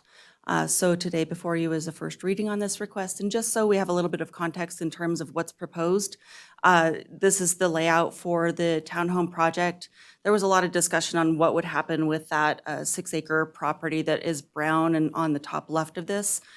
Really what the intent of the applicant is to maintain that as common open space, but most of it will be left native material. So I just wanted to note that for the record, they are meeting all of the requirements of a planned unit development.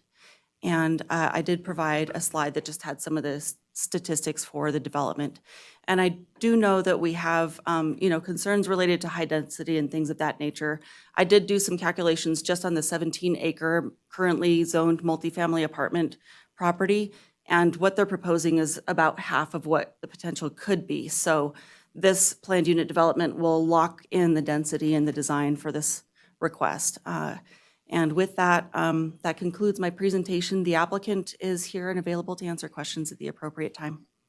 Supervisor Giomi, your questions. Yeah, can you go back to the map, please? Sorry, I was looking here and it's not there. Thank you. So you said it is their intent to maintain that as natural, if I can read that correctly. It looks like it says existing native vegetation to remain. Beyond intent, is that locked in? Can they develop it in the future? I guess that's a key component of what I'm saying, because their intent today could be this, and their intent tomorrow could be different. And if we don't have anything saying differently, as we found on other instances, we're not locking things in. Absolutely. And that's a great question. So one of the requirements for the planned unit development is to provide over 6.6 acres of common open space as 30% of their project area. So that counts toward that requirement. In addition, because the planned unit development is proposed the way that it looks today, that will be a permanent common open space. And then additionally, as you might remember when the Plateau project came through in 2018, 2019, there is an old landfill area here. And so they really are marking that as to not disturb it because of what it lies underneath, so. Okay, I just want to make sure that was on the record, and I'd love to hear that so that we have confirmation that that's the way it will stay, and we can hold you to that. Stacy Huggins for the record, representing. Love your name, Stacy. Thank you. Yes. Spelled a little differently, but close. You're incorrect, but that's okay. Representing the applicant in this case. And yes, as Heather mentioned, that area is being preserved in native vegetation as it was under the previous project. We do not intend to develop that in the future. It is needed for open space. And there's some conditions on the project that also, if it was to be touched, would require some additional work if that was necessary. Okay, thank you. Supervisor Schutte. Hi, thank you.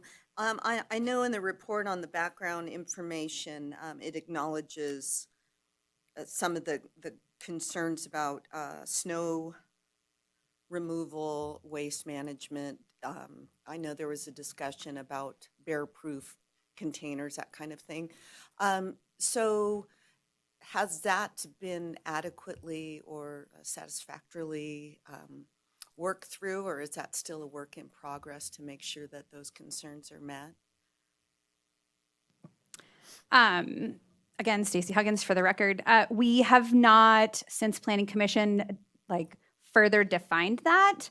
But we did talk about during Planning Commission that we would look into those matters. I can tell you that we, in terms of the trash discussion or the waste management discussion, our team sent Waste Management our plan that showed where the totes would actually be located on the streets. It's very hard to see on the site plan because they're so small, but it was incorporated into the site design. So that was definitely addressed.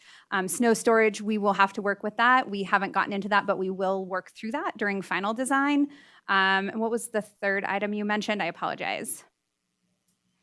Oh, there was some concerns with bears and getting into trash and spreading trash. And I understand that that's getting into the minutia. Yes. I just wanted to speak to it because I know that there had been some concerns, and I know that in that area, it can get complicated. As we work through the final mapping, we'll have to go back to Waste Management. If they require us to have bear-proofing tote bins, we can absolutely consider that. Great, thank you. Sure. Supervisor Horton. Just curious, who will maintain that open space area? And it's in its natural state, which means there's going to be a lot of vegetation continually growing in there. And it raises the fire danger, and somebody needs to be responsible to maintain it in a particular way. So will that be you guys? Sure. The HOA will be responsible for maintaining all of the common open space areas within this project. Thank you. Let's see, any other questions? Is there any public comment on this item? You have One another quick question? Sure. Yeah, just, I couldn't read it. I on the bottom left of this map, what is that? Is that an open area? Is it a detention basin? What is that? Is that the bottom right? Bottom right, yeah, sorry. Yeah, it's a detention basin. Okay, thank you. All right, I'll bring it back up here then for a motion. Supervisor White. Oh, question, sorry. For a motion, just for a comment. Okay. Following a common theme, I'm sure you're tired of hearing from me on, and that is the idea of this zoning change outside of an annual review. And secondly, the addition of yet another road to our already problematic road system here in Carson City. I will not be supporting this particular agenda item. Okay, motion, please. Guess that means you're not doing a motion then, huh? I'll do it. A motion to not approve it. I move to introduce on first reading bill number 103. I have a motion and a second. All those in favor, please say aye. Aye. Aye. Those opposed, please say no. Let the record reflect the vote was 4 yes, 1 no, being Supervisor White. Thank you. Okay, we're now going to move to agenda item 24F, which is discussion and possible action on an application from Carson City Community Counseling for an abandonment. Heather, are you going to take us through this item, please? Yes, I'd be happy to. Heather Manzo for the record. So this abandonment request is really a cleanup on the east side of South Pratt Avenue. Over the years, there have been 2 board actions to eliminate a right-of-way along this section of roadway. One of them was formally abandoned and the other one was not. So what we have is private property, right-of-way in the middle, and then private property. So this abandonment will clean up the mapping on this right-of-way in this area. Planning Commission is recommending approval, and the applicant's present for any questions. Supervisor Giomi. I don't know if this is accurate or not. In the background issues and analysis, it says on September 7th, 1965, during a regular meeting of the Carson City Board of Supervisors. Am I mistaken? Wasn't the Carson City Board of Supervisors born in 1969?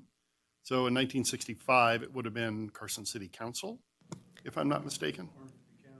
That might have been the commissioners, but It's it hard might have to been know in the which, city. This would right. have been in the city limits, so it would have been the Carson City Council, right? I mean, Pratt was in the middle of the city, was it not? In It is, yes. 1965? Yes. So it is incorrect to say Board of Supervisors, correct? Okay, thank you. Okay, I wanted to make sure that I wasn't missing Crazy. something. Yeah. See, we do read stuff. Okay. I don't see any other questions. Is there any public comment on this item? Okay, I'll accept a motion.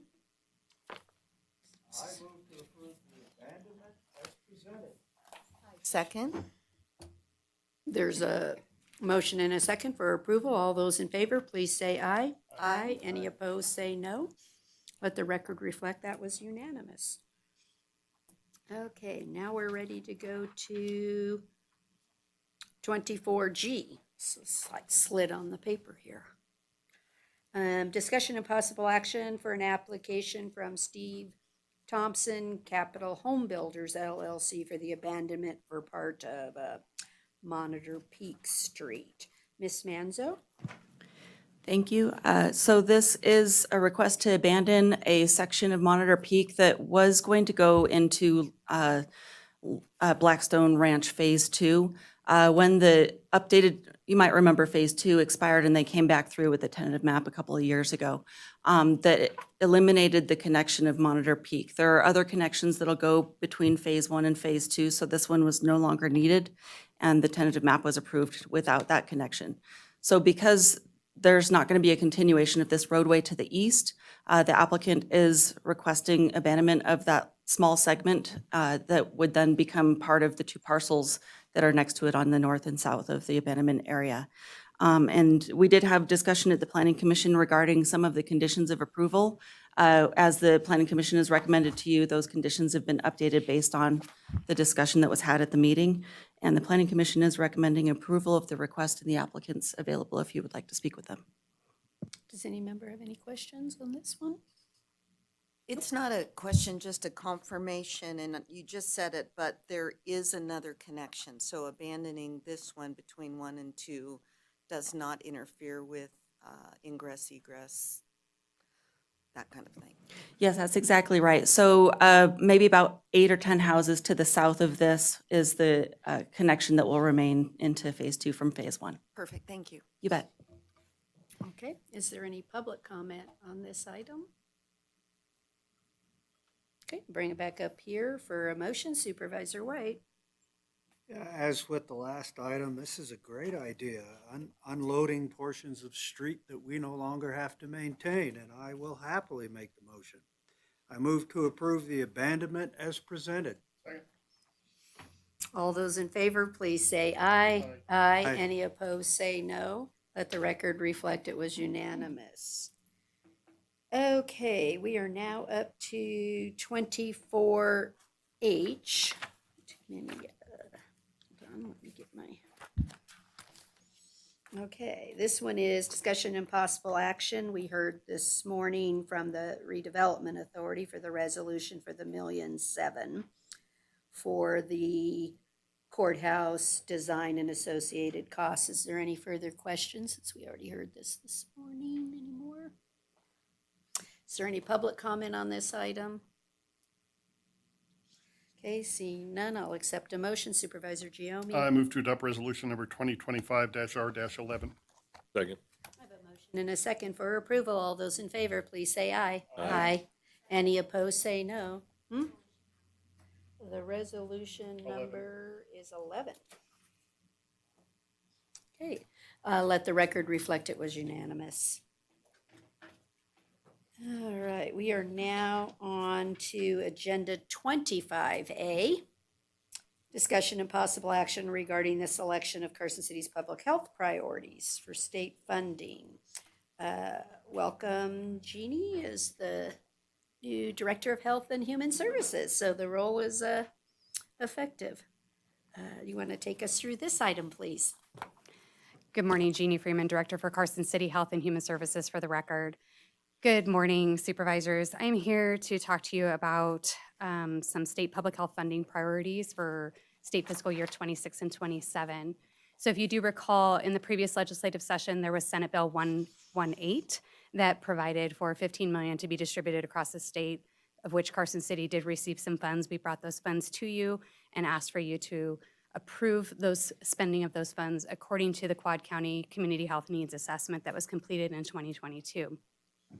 In this legislative session, the governor had in his budget to continue public health funding. It's now being called Nevada Public Health Funding, not Senate Bill 118, because every time we have a legislative session, that changes. What is different this time about the funding is that we are required to still have a community health needs assessment, but it's also required to be aligned with foundational public health services. If you recall, several months ago, Amy Hines-Sutherland from NACO came in and gave a presentation about what the results were for that for Carson City. What's also different about this funding is that we are receiving a little bit less than we were previously allotted based on population changes and so forth. But we are also required to have the funds spent each fiscal year. So whatever is allotted to Carson City, if we don't spend it, we have to give it back to the state. And so the allocations become a year to year versus the SB 118 funding had been given to Carson in one lump sum for us to spend over a 2-year period. What is also partial with these funds is that the funds from the SB 118 for starting July 1 of 2025 through June 30 of 2026 will overlap with these funds. So these funds will coalesce and overlap for 1 year. And so there will be some additional dynamics. The reporting will be different. It will be 2 different funding streams. They can't just modify what the interlocal agreement is at this point in time. So what I did is I put together, and we were given until Tuesday of next week to turn in our reports to the state of what we think we're going to spend the funding on so that we can make the August Board of Examiners date so that those funds can be approved, because they will not allow interlocal agreements to be retroactive to July 1.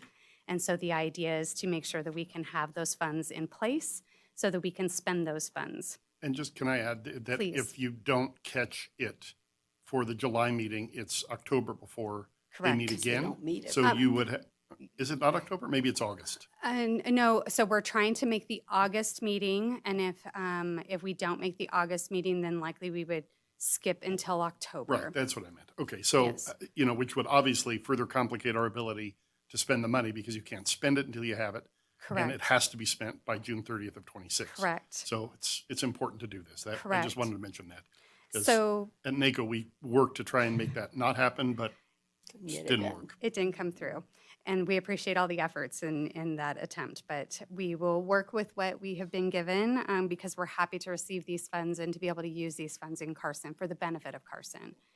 So in looking at, the funds still have to be used according to a needs assessment and also the foundational public health services. So looking at those 2 reports, I'm presenting to you an opportunity to spend these funds according to these different priority areas. I've broken them out according to these years. What I see happening is based on some of the funding that we currently have in place, being able to address the loss of some of those funds that have happened, to also continue to collaborate with our community partners in spending these funds, which I will give you additional updates on that as we have in the Board of Health.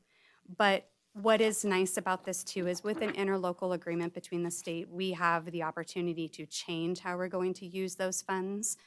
So, unlike a subgrant, which was one of the options, if it's a subgrant, you can only move 10% without having a formal amendment. And we do not want to do an amendment process.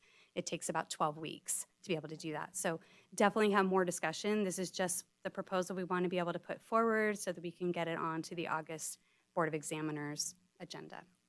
I'm available for questions. So Jeannie, looking at the proposed distribution of the funding, Yes, ma'am. so let's just pick an example, access to health care for specific populations for fiscal year 26. You would like to do $42,048, and let's not forget our 54 cents. I know. Because we want to spend every penny. That's what that's up to, right? Yes, ma'am. But can you give me some examples of what would fall as, these are just broad category titles, and so I think it's important that we understand what are the specific types of things that you would consider in healthcare for specific populations. Yes, ma'am. So Jeannie Freeman for the record. Based on what was put into the community health needs assessment, some of those areas were like access to specialty care, but also case management and treatment for care for coordination with people with complex health conditions like diabetes, to also look at the prevention and treatment of cardiovascular disease and cancer, which we still see high levels of that in our community and different types of that, care for youth and adults with developmental disabilities, transportation to medical appointments, which we do know continues to be a challenge within our community, and then competency of providers to serve specific populations, including those with Spanish-speaking needs. So these would be the types of activities in a less broad than the title, but more broad than specific actual programs. Yeah, because I'm very interested in anything that we can do. Jeannie's been doing a great job with the health department. Lisa serves with me, and we've been working diligently to really find our gaps of critical needs. You can't, I'm going to just say on the record right now, there's no way we're going to fill every gap. Let's just be clear on that. But I'd really like to see that we can use our own welfare funding, this funding and everything to have it all mesh together. So if diabetes was an example, is the mission critical? What are we doing with our providers and everything then to meet that goal?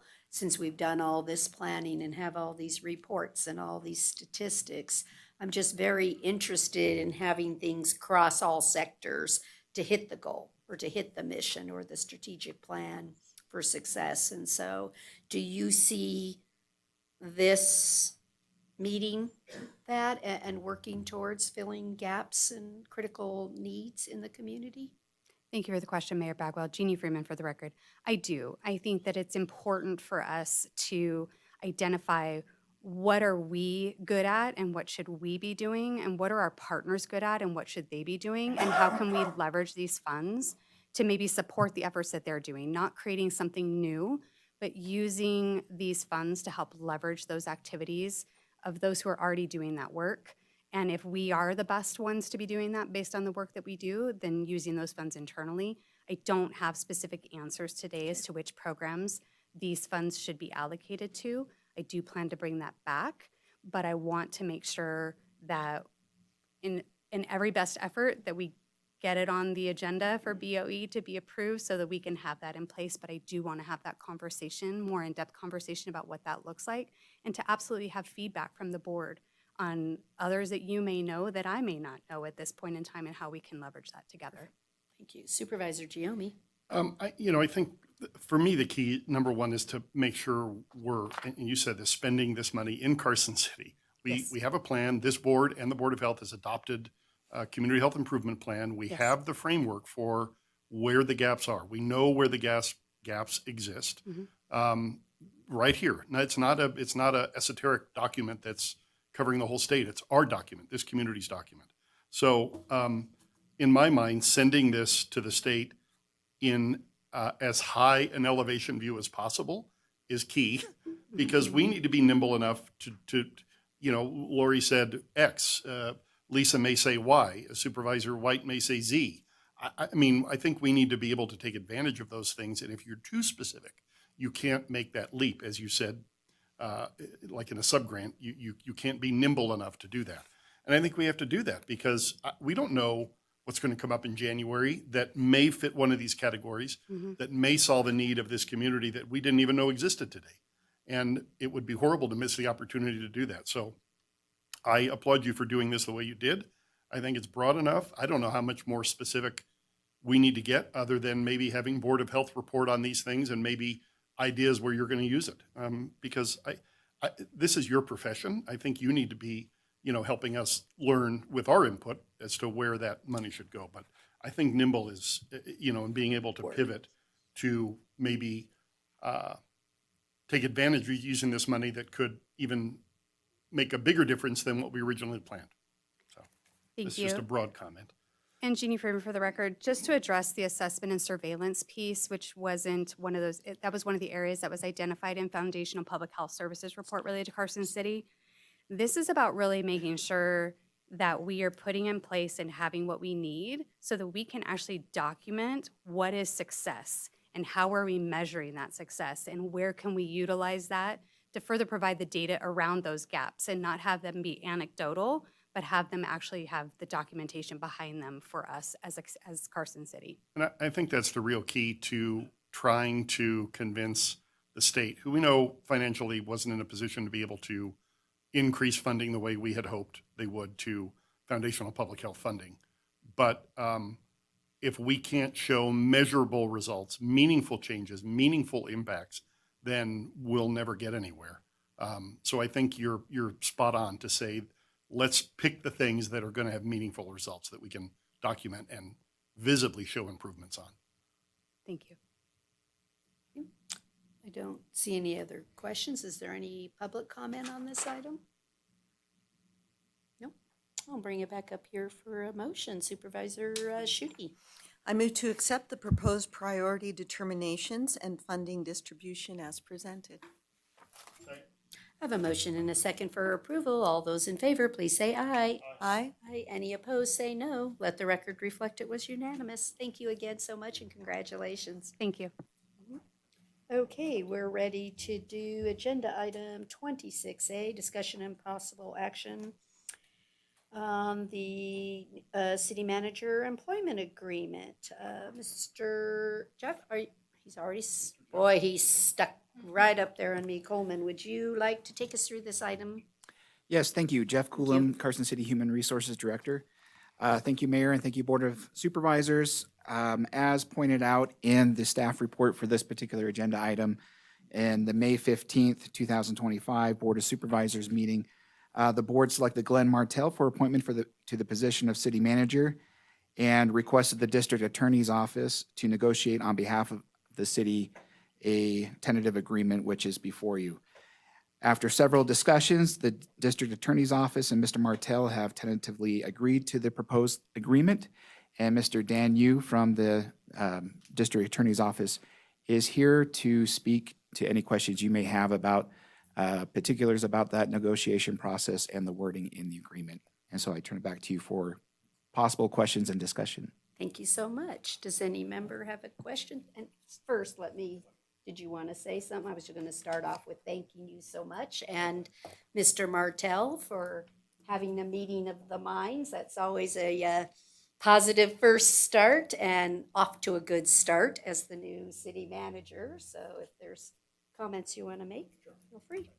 Well, thank you very much, Madam Mayor. And if I may just very briefly, I'd like to kick things off by saying, thanks very much to this board for, entrusting this task with the DA's office. I also wanted to commend Mr. Martell on the record as well, because he was a pleasure to work with in negotiating the terms of this contract. We had a number of phone calls. We also had a series of email exchanges, but all in all, as far as contracts go and negotiations go and bargaining over compensation and salary matters and the like, this was really a breeze. It's always nice for a prospective employer and a prospective employee, especially for a position of this magnitude, to come in on good, solid grounds. And just the approach that I like to explain for the record, for the benefit of the audience and for this board as well, in endeavoring into this process with Mr. Martell. Of course, I was tasked on behalf of this board as your legal representative to try to bargain for the best contract possible. In my view, as a professional, the best contract possible is not something that is lopsided, that's unfair for one party over another party. I think it's best for the community, for the incoming employee, and for my clients, which is the Board of Supervisors, to kind of kick things off in the best position possible for the employer and their employee to establish that foundation, that relationship from day one. To that extent, I think that the proposed agreement that we've tentatively come to an agreement on is a solid one.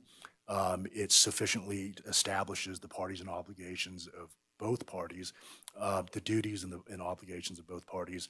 I think that it's a fiscally responsible contract. I will also note for the record, one technical matter that Supervisor White was able to point out, and I call him Eagle Eyes for this purpose, in section 9.5 of this contract, which is page 7 of 10.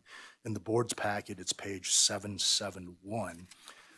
This is the subsection titled Termination by Death, which sounds a little bit morbid, but 3 sentences in, there's a sentence that says, thereafter, all obligations of the city under this agreement for payment of compensation shall, and it just sort of ends abruptly there. That was a typo. Inadvertently, that last word was omitted from that sentence. It should end with the word cease, and that correction has been made in the final draft of the contract. As you can see from the supporting material, this has a watermark draft. We do also have available at today's meeting a hard copy print without that watermark, indicating that it's a draft, to the extent that this board approves it without any further changes. But other than that, I'm happy to take any questions that this board may have with respect to the specific terms and conditions of this contract. Okay, thank you. I don't see any questions, so I'll go to any public comment? Mr. Martell, are you ready for us to make a motion to make it official? You get to come up and say something if you'd like. How about just on the record, you agree to the contract? Absolutely, Mayor. Thank you very much, and thank you again to the board for your support and confidence in your selection. And as the DA said, I also appreciate the process we went through. There was a couple of phone calls late. I appreciate the work ethic that Dan did out barbecuing in the backyard. I think, I don't know, 7:30 one night or something, and Dan called and we chatted for a little bit. So I certainly appreciate that. I appreciate the correction and clarifications that were brought forward, and looking forward, as you all said, to getting off on a good foot and on starting on July 1. So thank you. Thank you so much. Okay, would someone like the pleasure of the motion? Please include as amended on the record, the cease. Thank you. Supervisor Horton.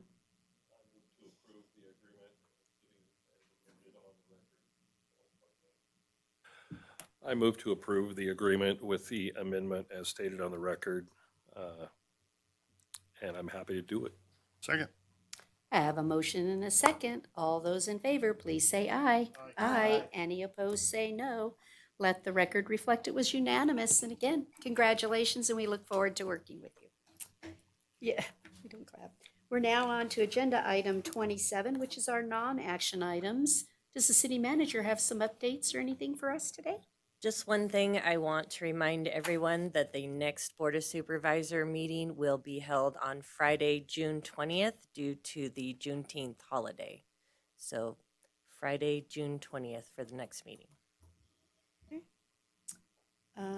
I just want to, on the record, just say what a pleasure it was to do the Mayor's Attendance Hall of Fame, to have all those kids receiving bicycles for successfully attending school. And I want to, on the record, thank Supervisor Schutte for her wonderful decorating skill set of helmets. The children really enjoy that, and it fills another goal of ours, which is safe routes to school. So we're able to marry those two items up. So just a big thank you for that. I also want to say a shout out to Anna Freeman from the Arts Department, or working with Parks and Rec Arts. She put on our first annual Meet the Orchestra. And I want to say I thought that was super successful for all of the second graders of Carson City to go to the community center and learn about instruments, and had a great story. She really did a great narration job too, so hats off to Anna. Supervisor Giomi. As our representative to the Convention and Tourism Authority or Visit Carson City, I just wanted to mention a couple of things. Chair Jones, Mike Jones, who is the general manager at Gold Dust West, is retiring from his role as GM. And as such, he has to step down from the board. So his last meeting was our last meeting. He served as chairman for, I think, 7 years, 8 years perhaps.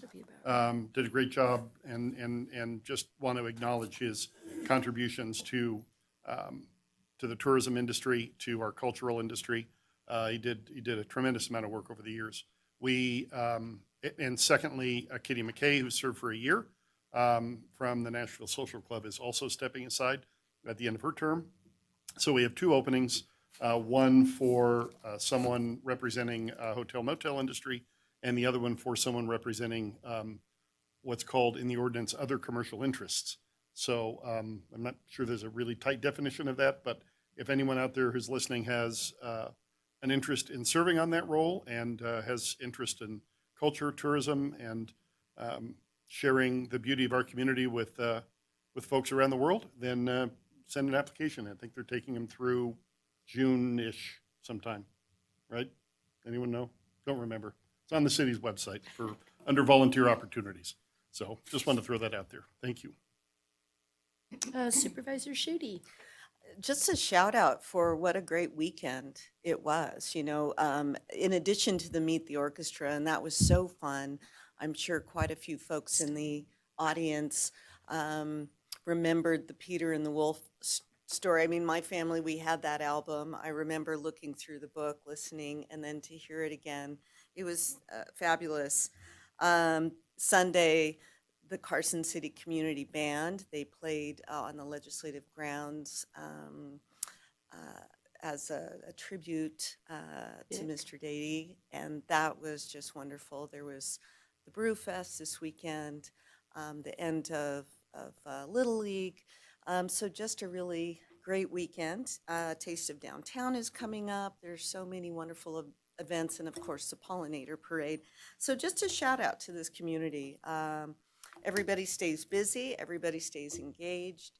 Our Parks and Rec, our, Public Works, everybody who helps with road closures and permits and all, kudos, so thanks. I don't see anybody else with any comments to make. Okay, we are going to go to final public comment for the Board of Supervisors. Do I have any?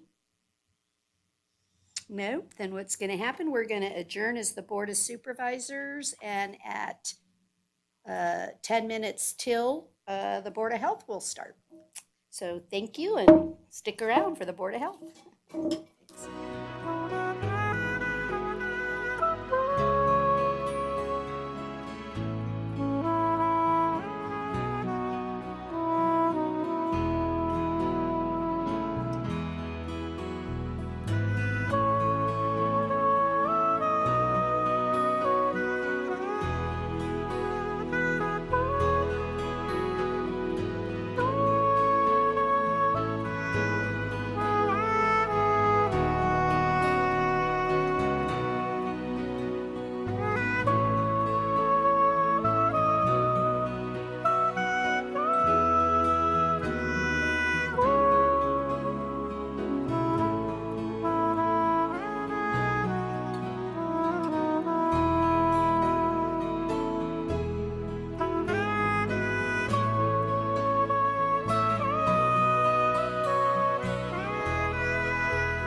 Here. Member Bagwell. Here. Member Furlong.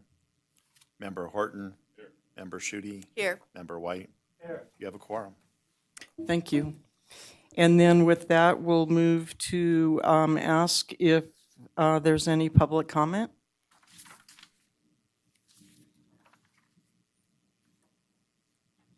Seeing none, hearing none, we'll move on to the minutes from March of this year for possible approval. I'll move to approve Carson City Board of Health meeting minutes of March 6, 2025 as presented. Second. And all those in favor? Aye. Any opposed? Passes unanimously.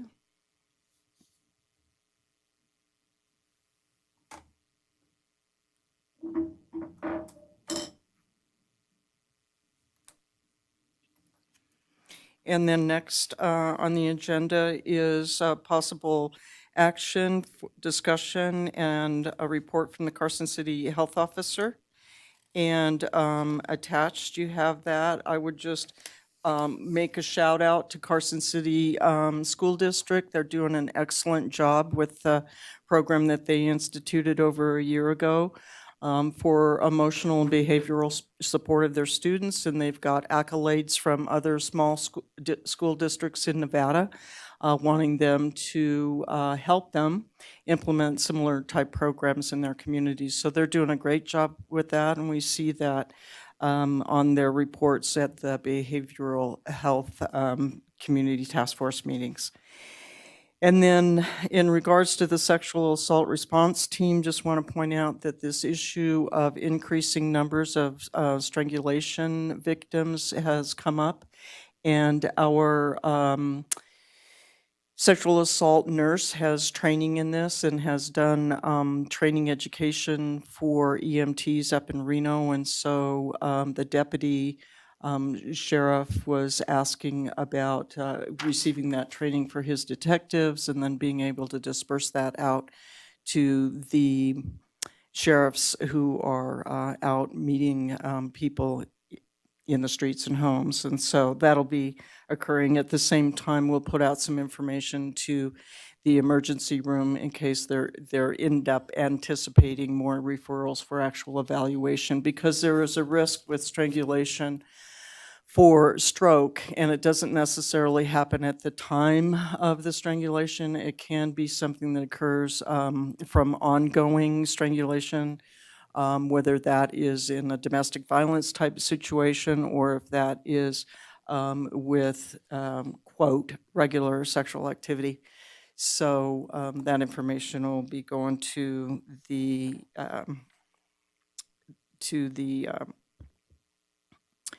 emergency room, Carson Tahoe. In addition, then, the exam room for the sexual assault has been moved to the health department, which is excellent.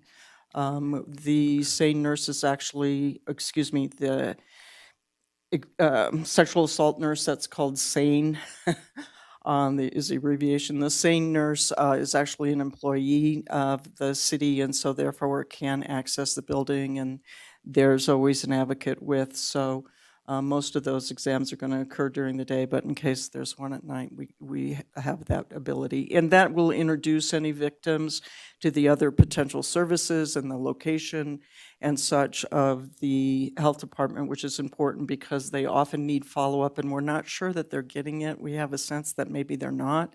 And so if they're introduced, then hopefully there'll be better follow-up in that.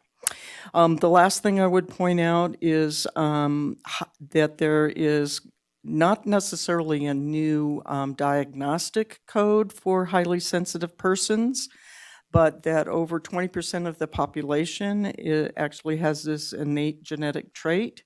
And so interesting, something that I didn't know. So there's a book out there if anybody feels that they have that extremely shy child and, can be overstimulated. It's not ADHD. It's not hyperactivity or attention deficit. So anyway, that was interesting. Attached is the calm approach to communicating in uncertain times, and I thought this was helpful to just remind us as a backup reference.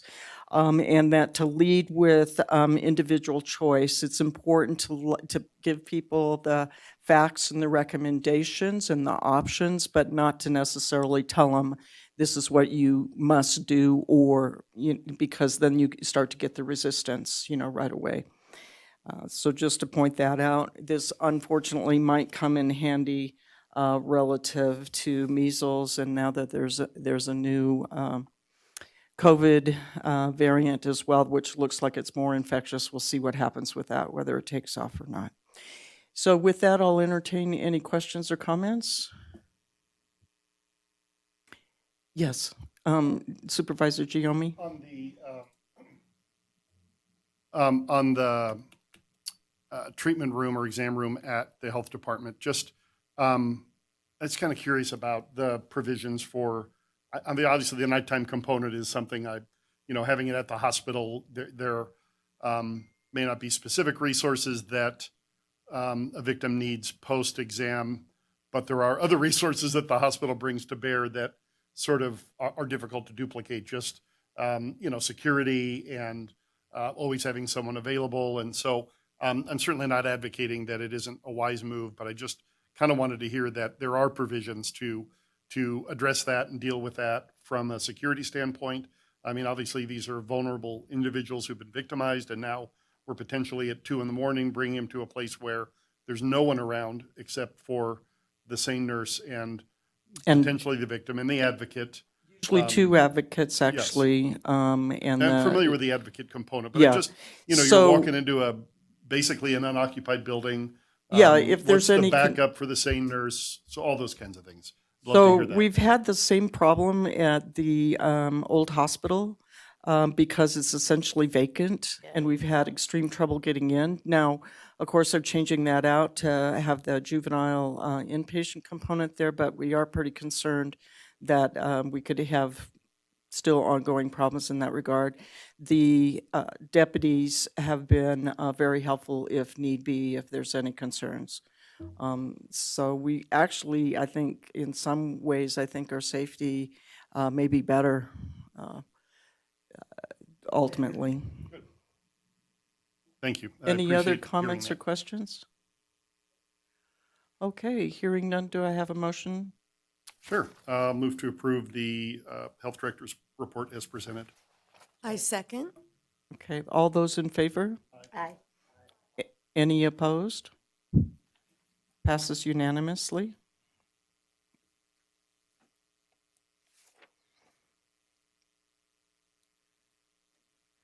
And then for possible action, the report from Jeannie Freeman, our new director, and welcome to your first meeting as director. And very glad to have such a talented and striver heading the department. So with that, we'll have Jeannie's report. Good morning, everyone. Jeannie Freeman, Director for Health and Human Services, for the record. I am super excited today to present to you a newly formatted director's report. I do want to say thank you to all the staff who helped contribute the information for this. I'm just the blessed person who gets to report on all the great things that are happening at our department. But I do thank all of the staff that are here. You do have your entire management team. Sans one manager who's out at the moment, but we have them all here for you today. I think it's important for you to be able to see your staff who are supporting the efforts that we do, and also so that they, as subject matter experts, can answer questions if I'm unable to do that. I do want to also give a special thank you to Dane, Elise, and Rachel, who helped with the extra special visual and finesse of the director's report. So before we begin, and I am incredibly excited to be in this new role, I do want to thank Nikki Akers. She did provide a wonderful foundation for our agency in all the efforts of having us seek accreditation, be accredited and reaccredited. In this last month that she was in service to the city, she did receive a commendation from Senator Rosen's office, and then she received a Lifetime Achievement Award for her public health efforts from the University of Nevada, Reno. In addition to that, a scholarship was started in her name to help continue to train the public health workforce. And so as soon as that is endowed, that will provide scholarships for graduate students to help continue their education, which just goes to show Nikki's efforts to continually support the public health realm and the efforts that we all do in what we need to be doing. So we have a ton of highlights, and they are in the report, and the report will also be available starting on our website starting tomorrow. So every time we have a director's report, we will make sure that that is available for the public as well. But we are already ready for back-to-school vaccines, and I know that earlier today, the fire chief recognized a student who was in her last day as a freshman at the high school, and so while many people are very excited about the summer, we are already preparing for going back to school, which I am sure that those students should be in school today, so they're not listening to my report and judging what I am saying related to that. But we will be having our back-to-school vaccines like we do every August in support of the school district. It is important for families to know they don't have to wait until August to come and get their vaccines in place. They can do it now, but we do have special days that are set aside just for vaccinations. And so those dates of August 7th and 8th, the 11th through the 15th, and then the first 2 days of school of August 18th and 19th, because every once in a while, we just didn't make it on those other days. So we want to make sure that we're there for that as well. Related to mosquitoes, and I will talk more about this a little bit later, but I did want to let everybody know that we did do our first mosquito abatement on May 19th. We did an aerial treatment with a helicopter, and so that was successful. Our workforce, I'm super excited about this one. We were offered some free training from Cornell University. They were doing a variety of cohorts across the country that they would do some foundational public health aspects, and we do have a variety of staff that don't necessarily have that public health foundation, or they didn't do a degree in that, but they're looking at how they can promote or learn more about the field and how they might want to pursue other opportunities. This is a 12-week program, and the cost associated with it is about $3,000 per staff, and we were given a cohort of 6 staff that could do it for free. And so we're piloting that in our agency for the potential of possibly having future cohorts. So Cornell has the funding for this for the next year, and so we wanted to see what that opportunity would be. We thought, I think when staff signed up, they thought, this will be great, 12 weeks. It won't be a lot of effort and stuff, but they're actually getting into it and they're supporting one another, which is wonderful. And they're able to engage with other public health professionals around the country. And so it helps them see the connections with the work that we do here, that it's not just isolated to Carson. It's actually the same kind of issues that we're facing everywhere. Our collaboration, we do a lot of internal and external collaboration. I really wanted to highlight our fiscal division. Once again, we have gotten amazing accolades from our grantors about the documentation that we have in place. And some of the feedback that we get is that when our requests for reimbursements go to the state, they look at ours first because they know that they're going to be the easy ones and that they're going to be the accurate ones and that they are not going to have corrections coming back. And so it's nice when you have a short period of time in your day, as many of you likely have, to be able to check something off on your boxes of lists and to be able to say, oh, okay, I got something done and feel accomplished that day. Well, our RFRs to the state, that's what they identify them as. And so I'm really proud of the work that our fiscal team does for that. And then we've been collaborating a lot with Parks, Rec, and Open Space and really using that Senate Bill 118 funds for some of those activities. I'll talk a little bit more about them, but that Day with the Orchestra that the second graders did, that was sponsored through Senate Bill 118 associated with that. We've been paying for some lifeguard hours because they're piloting a program to do swim lessons with third graders for Carson City School District, which is also a drowning prevention effort, which is absolutely public health. They were able to use some of the funds to expand the ski program this year, and so they were able to have more exposure for that. And so really looking at how to not have that social isolation is important. And then I'll talk about another exciting opportunity when we get to a little bit later in the report. And then many, many, many happy moments have been experienced by being able to hire an environmental health manager, Candace Harvey, if she'll stand up, please. So that position, yes, we're very excited. That is a clap-worthy moment. Yeah, Dustin's like, the biggest story. But that position has been vacant for a while. And what's really exciting is that Candace worked for us before. She was one of our environmental health specialists. And she took a little bit of time to be a mom and face some of those challenges, but then she came back, and she's a dynamic member to have. And so we are really lucky to have her back here and really proud to have one of our own want to come back too. Please.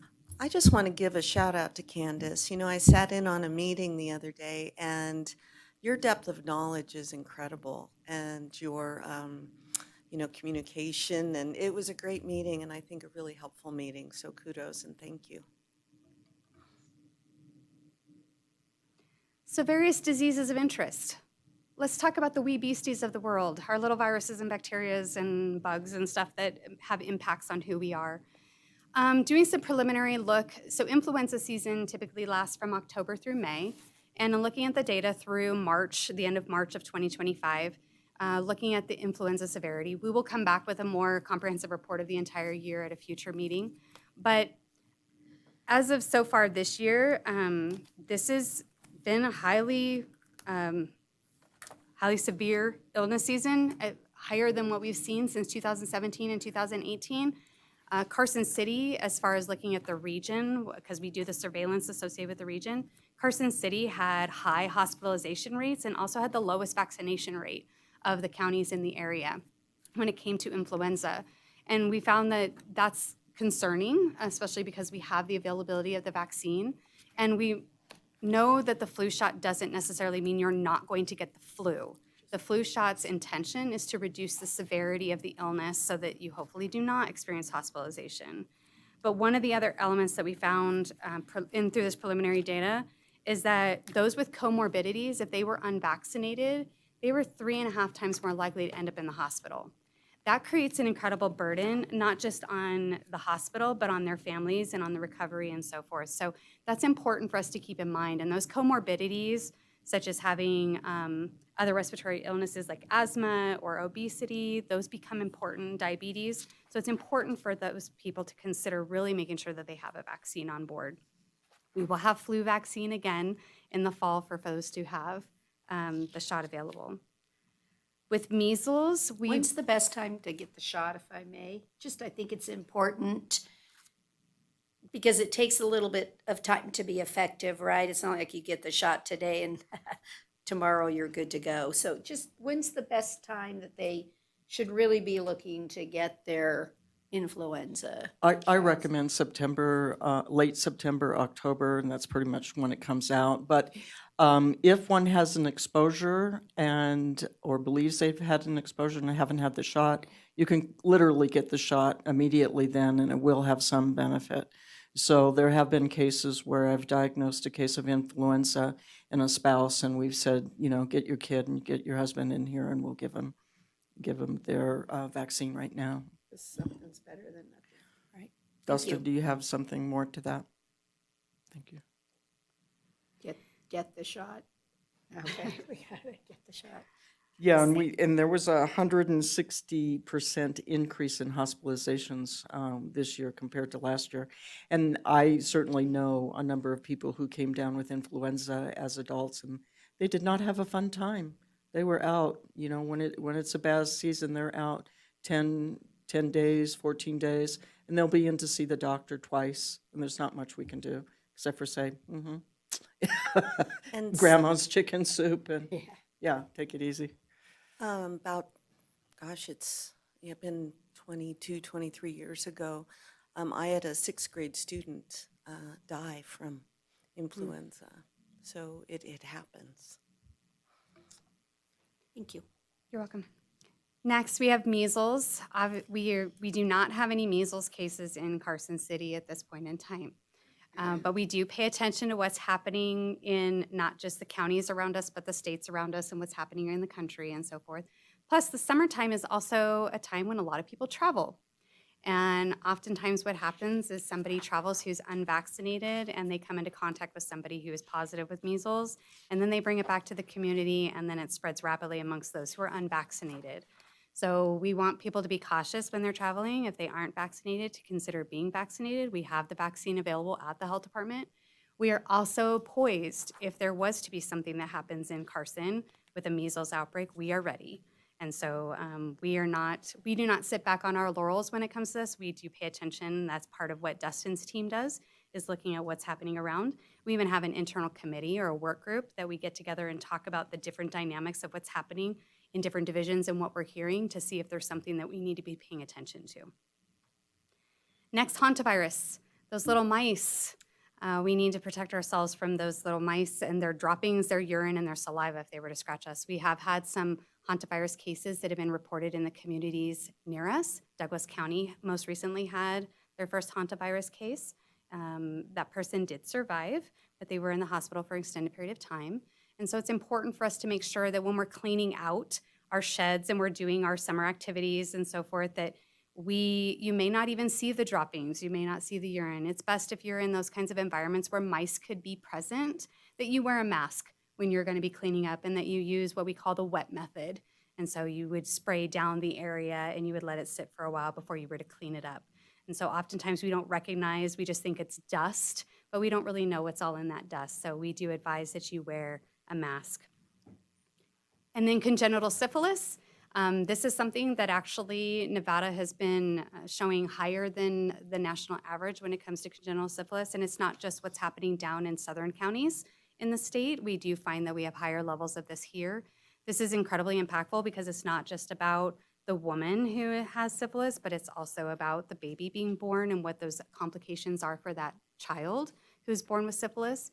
So one of the things that our clinic is doing, and we're using some of the SB 118 funding associated with this, is we have applied for our CLIA lab waiver with the state so that we can start offering a rapid test in the clinic where we don't have to wait 3 or 4 days for the test result to come back from the state lab, but that we can get test results within about 15 to 20 minutes, and so that we can have that conversation and provide the treatment associated with that before they even leave our clinic, so that you're not waiting for a couple days and we're losing them to not coming back to get that treatment. So this is something that we're really excited about.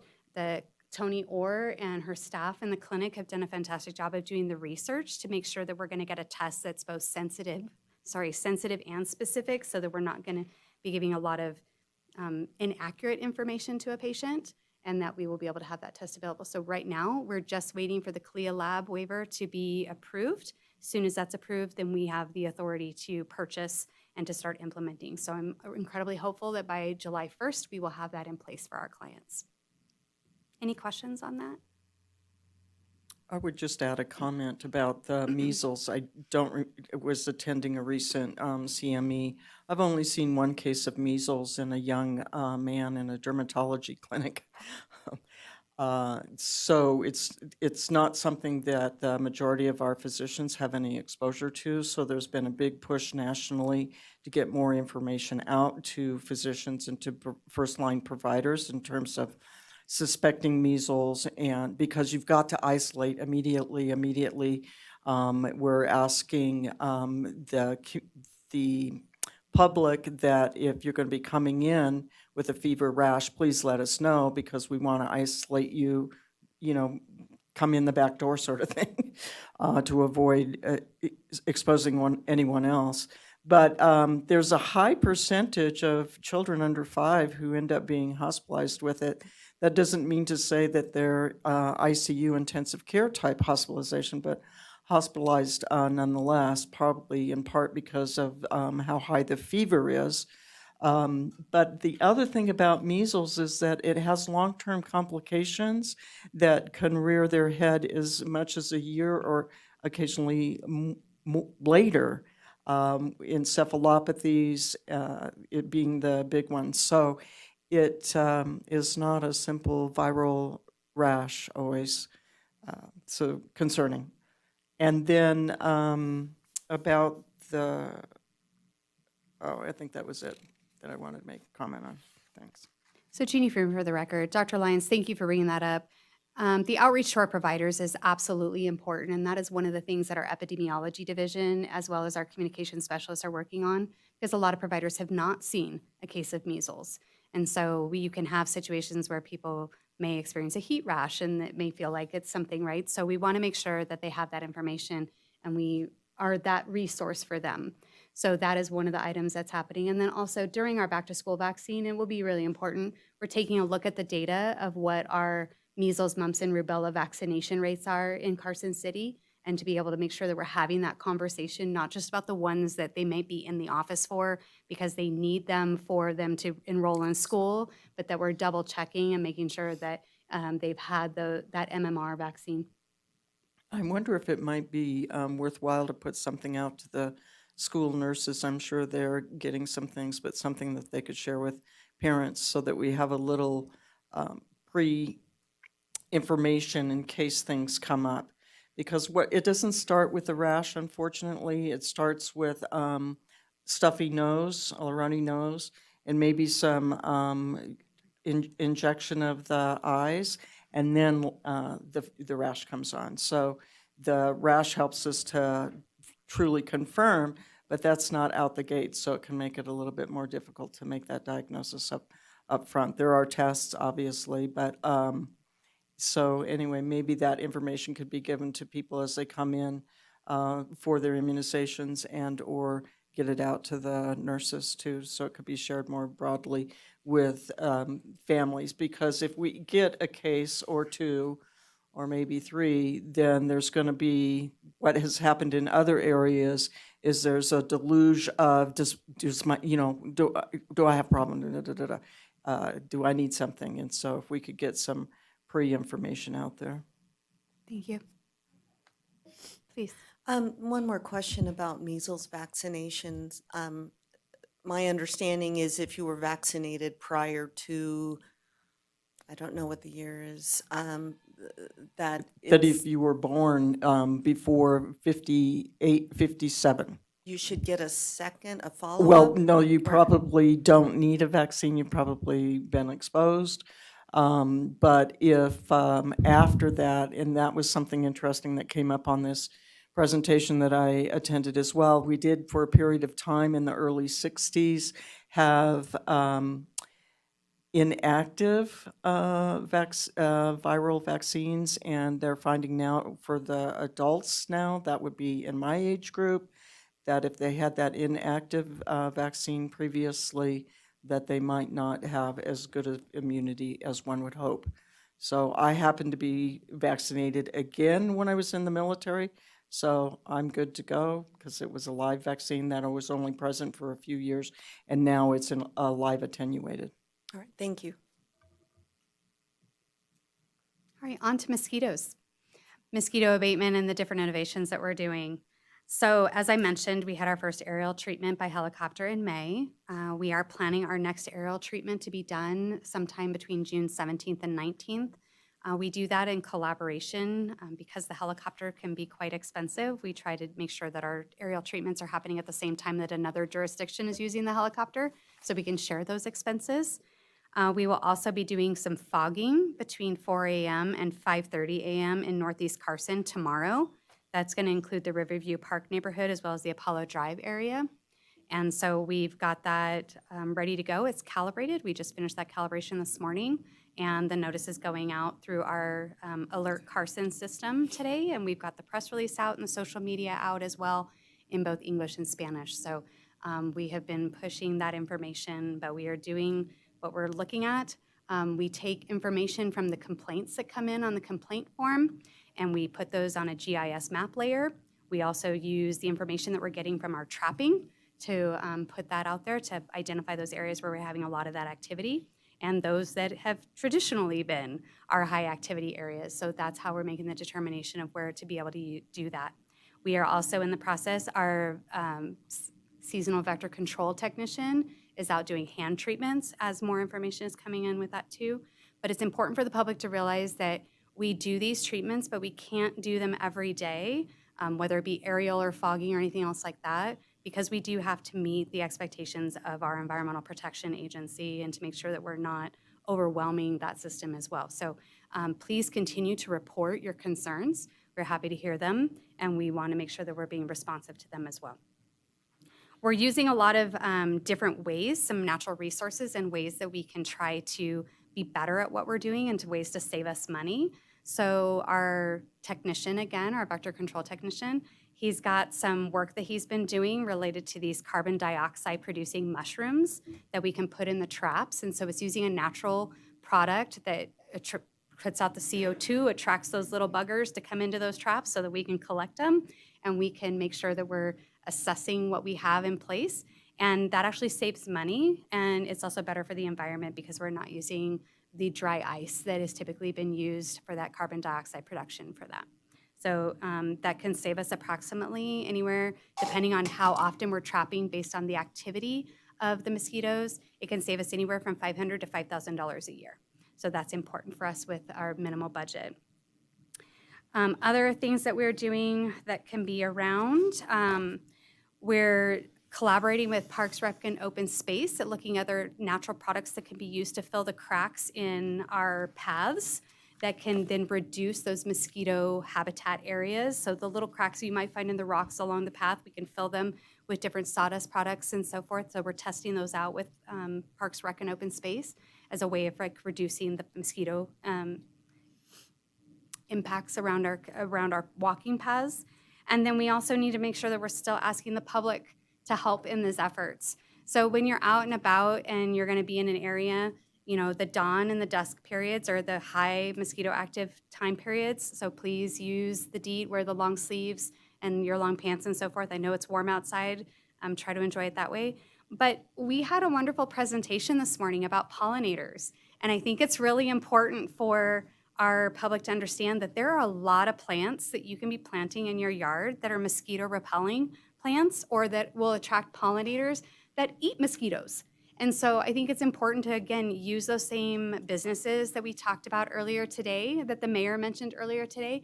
Go to them and ask. They've got all kinds of ideas. It makes Carson beautiful, more beautiful. And they can also give you the conversation about the plants that are best for those pollinators, but then also are safe for your pets. And they smell nice, and some of them you can even cook with. And so there's lots of ways that we can incorporate this into our areas. So we do ask for the public to help us with this effort with the mosquitoes. Any questions on mosquitoes? We do have information in the director's report related to the street outreach and related to that piece. There will be a more robust report that's coming to you at the September Board of Health meeting. One of the elements that I do want to keep you up to date with is that our data analyst, Rachel, is working very closely with our street outreach staff and with also our housing staff. And we are identifying different data metrics that we can look at that align with the overall Carson City housing plan and how the street outreach program fits into that and what we're collecting from them and how we can identify what is success and what does this look like so that there's actually information that is incredibly robust for us to be able to make decisions as a city and how we can target what that looks like. So the June 20th meeting, there will be the Karma Box contract that's coming back related to that street outreach. Just giving you a heads up on that, but it's really important for us for that street outreach because it is part of the overall Carson City housing plan that we're looking at how that data integrates with the rest of the housing plan and how we can determine that success. If there's any feedback that any of you have or that the public has about the type of data to be included in that to measure that success or how you identify measuring success, please reach out to me and let me know what that would be. If you want to prevent it here, I'm happy to take it here, but I'm more than willing to have a conversation with you or receive an email from you for that as well. So we want to make sure that we're collecting that and reporting that to the best that we can so that we have what we need to know that we're being successful. Then looking at our Senate Bill 118 from our last legislative session, we have a lot of different collaborations that are happening across the city, and you see that in the report. You can see that we've got some nonprofits that we're working with.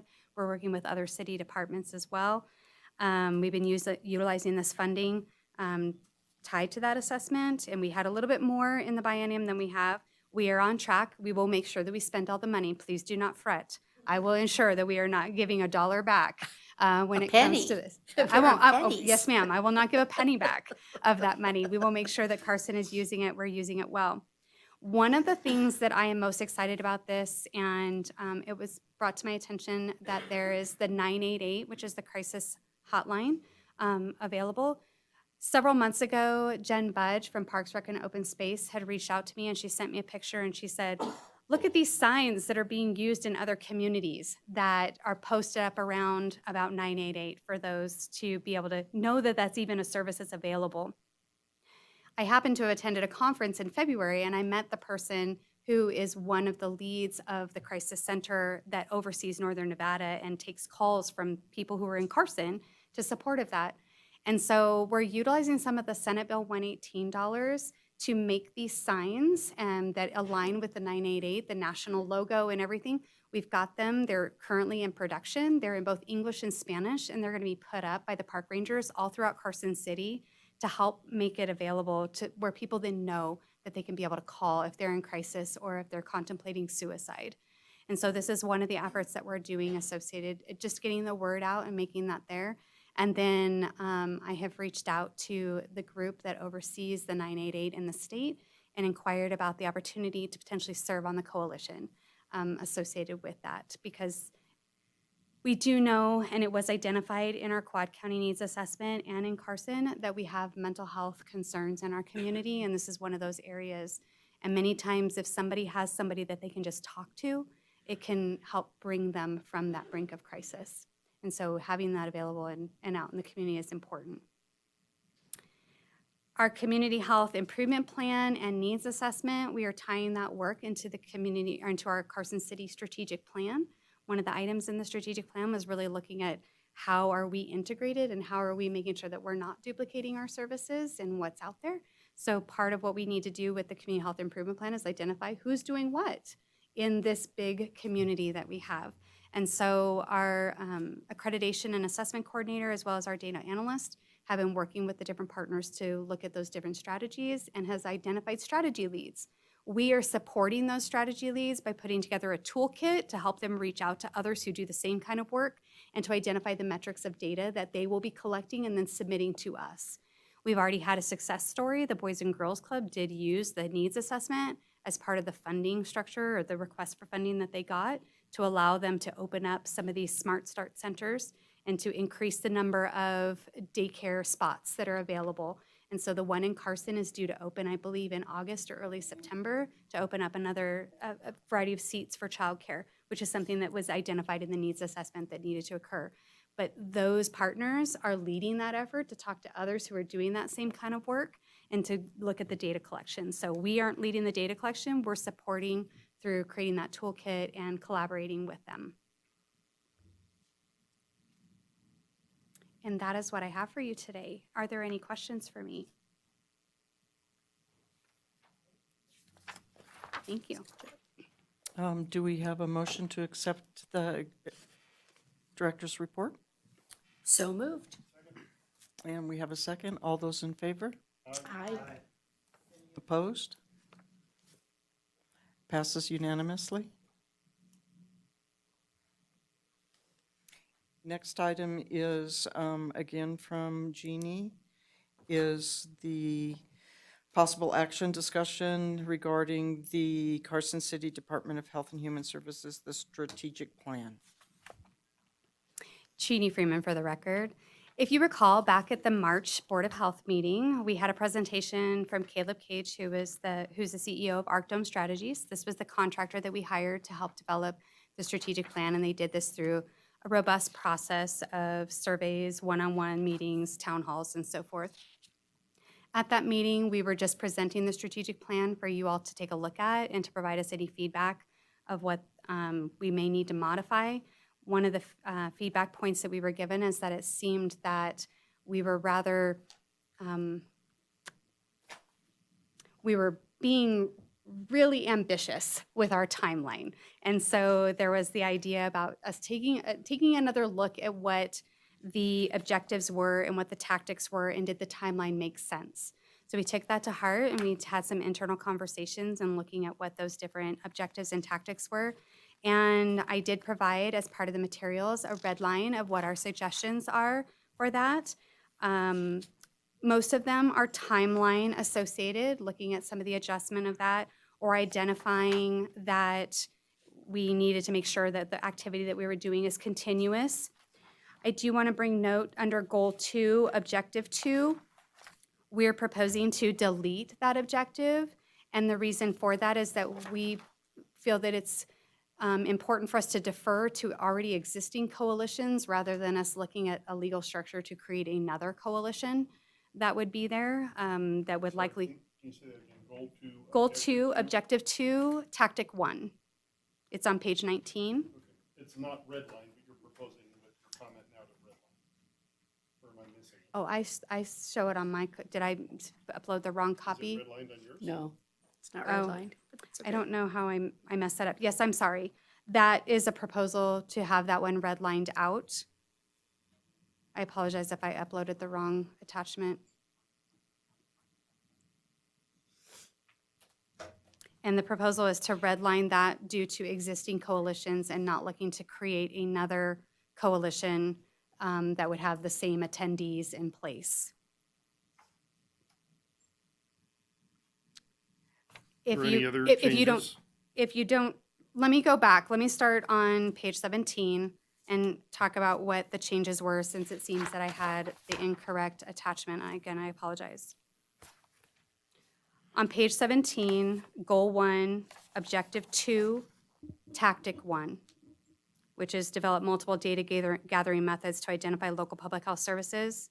We're proposing to change that calendar year of completion to 2026. That was not redlined, but it shows is 26. Right. Okay. Somebody, I think, did accept changes. Okay. Page 17. Objective 2. It's Goal 1, Objective 2. Oh, no, it is not changed. Sorry. Goal 1, Objective 2, Tactic 2026. 1. It is is 2026. 2026, yes. Yes. Okay. There are no other changes on that page. Oh, because when they PDF it took the changes. But not all of the changes. I don't know. Do I need to bring it back? Yeah. Okay. Go. So there are no other changes on page 17. There are no changes on page 18.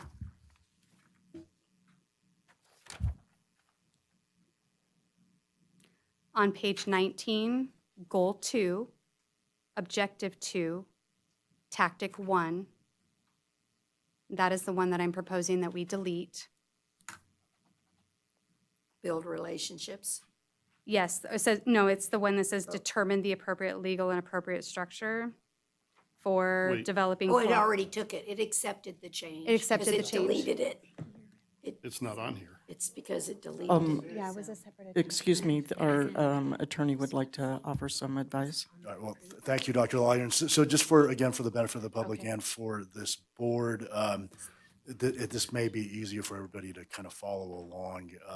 And I know Jeannie is going through each page, but if you were to go to the carson.org website, I just pulled it up, it looks like the PDF is there with showing the red lines. I don't have a copy. I don't This typically get one's a with binder. all the Yeah, but changes it appears that incorporated. that the hard copy doesn't have it. But not all of the changes, because I So, have, okay, so If the board, right. it's the second attached item to the staff report is the red line document. I did, Adam Tully, Deputy District Attorney, It's here there. for the So record. this one is the one with the changes incorporated, and then the next one is the red line version. my bad. The red line- That's okay. It's here. Okay, packet page 836. Yes, thank you. how would you like me to proceed? Continue with the changes? I think what you're saying, I think the things you said are in here. We were looking at least I was, The first looking set. at the clean version, Okay, I not the red apologize. line version. Right. So I think we're all on the same page now. Perfect. So she's gone through page 19, red line. And do I understand you correctly, Supervisor Giomi, that what we have in front of us is the one that's been cleaned up? Both. There's both. There's both. Yeah, 836 of our packet Oh, well, you have that big is the packet. red Okay. line. I just, okay. I don't know which Some were one I on the have. wrong version of the page number, that's all. I Yeah, apologize. way I to will call be, us I will out. be No, it's not clear. your fault. It's clearly our fault. Or my fault. I'm not going to Okay, okay. accept responsibility for everybody else up here. You all are on your own. You all are on your own. Jeannie, so anything on page 20 then? It wouldn't be that. It will go by packet page. Would you like me to go through each one, or do you? No, it's here. Okay. It's, No, I we had I don't think you need to do anything else. I'm good.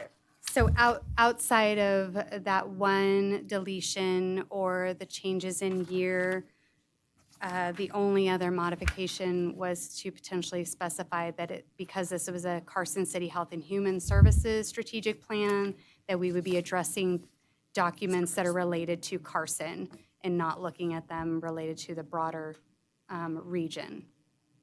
So those were the proposed changes that I had for you. So with that, are there any comments as we go through this? Just, I think they were great updates and recommendations and fixes to timelines to be more reasonable and rational. So when you want to hold yourself accountable, it's pretty good to put reasonable dates to begin with. So nice job.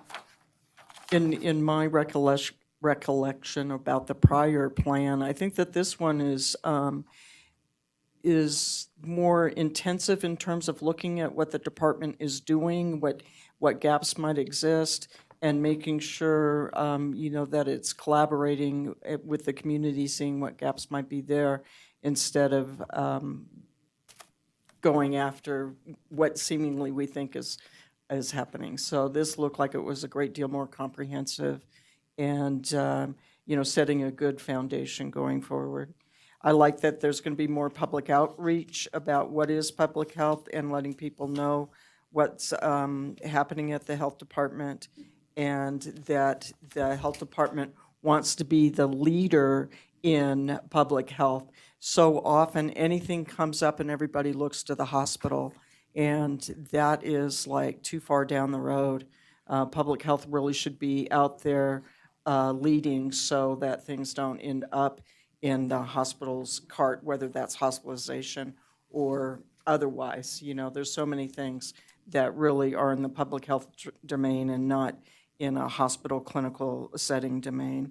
And that the health and all policies, I think, is being brought up in this in terms of coordinating with all the other government agencies and departments of the city. So that's good. I like seeing that. And you say you are not going to be the convener. You're getting rid of that aspect of it? Of what aspects? Sorry. I'm sorry, in terms of the one that you deleted, because I do think that the Public Health Department, in terms of your gathering data from these other departments, they're reporting it to you. So you're going to be helping with that, helping with the city establishing the resource where people can look and know what the current services are being provided in the community.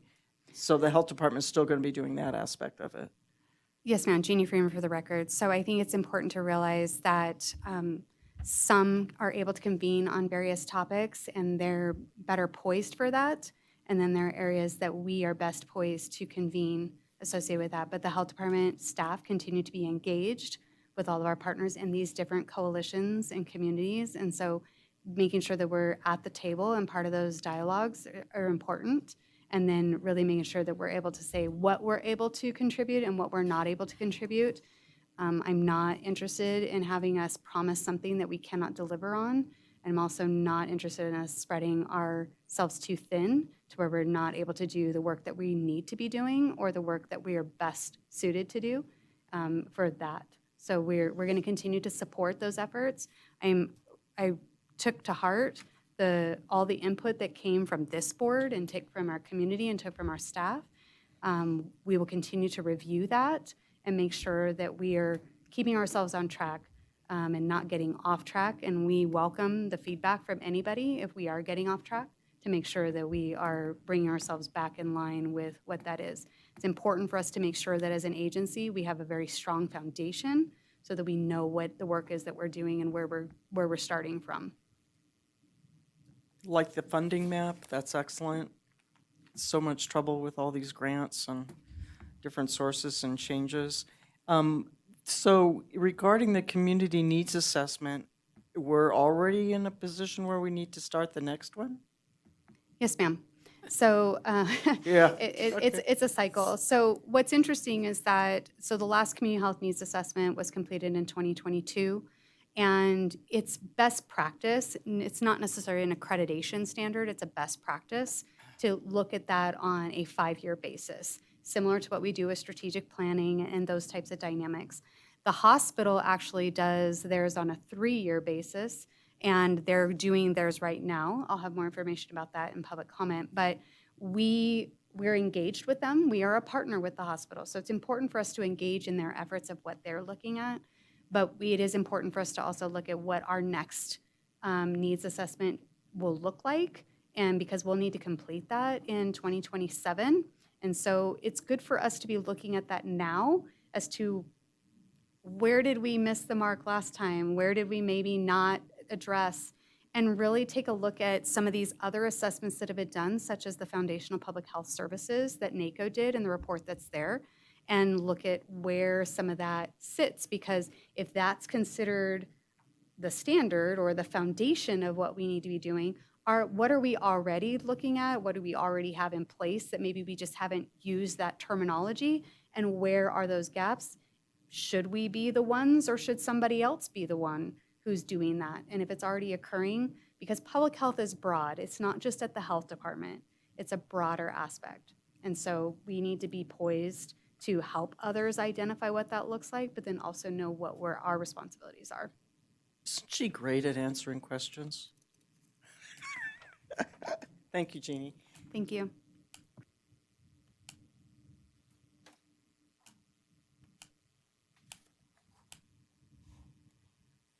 One other question I had for you.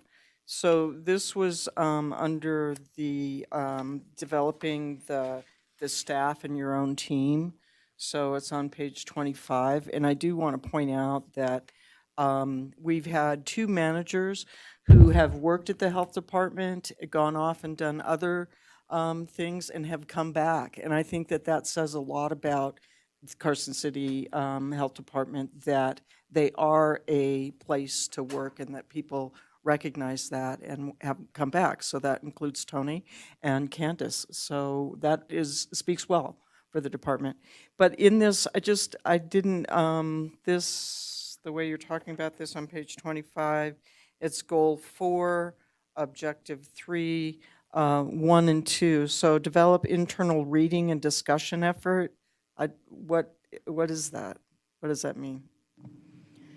This was something that actually came out of the feedback, from staff, and it came out of the feedback from other professionals out in the field about making sure that we're staying current associated with our field. It's not that you go and you potentially earn a degree or you take a training class and then you're going to know it from here on out. Things change. And so how do we stay current associated with that? At this point in time, this is one of those areas that I'll be asking my new deputy director when she starts on the 13th to start having conversations with staff about what their vision was associated with this, because it came out of their feedback. So I think it's really important that if it came out of their feedback, to have that dialogue with them as to what they felt that needed to look like. And so I think it could be something as simple as a book club, as it were. It could be different. Or article review or something like that. It could be different for different divisions, but I think that it's important that it was brought up from them. So we want to make sure that they have some input on it and possibly, quite frankly, lead it. Yeah. And then the second one, develop a tracking mechanism to monitor progress on operational and service decision requested. I don't know, a lot of words there. Yeah, so I think, again, it's a conversation with our staff. It comes out of that workforce development, but we get requests for all types of different trainings. Can the health department do this training for us? Can we do these kinds of activities? And again, we need to really evaluate rather than just jumping in and saying yes. Are we the best to do it? Should we be doing it? And maybe we should be. And do we have the time? Do we have the resources available for that? And so I think it's important for us to be able to track, because again, we shouldn't be making decisions based on one request. We need to be making decisions based on, is that constantly coming in, and what does this look like? And so we need to be flexible. We need to have the ability to evolve as a department of the city, but also as an entity in the community to serve our community, but we don't want to be jumping back and forth and it changes today for what it was 30 days ago.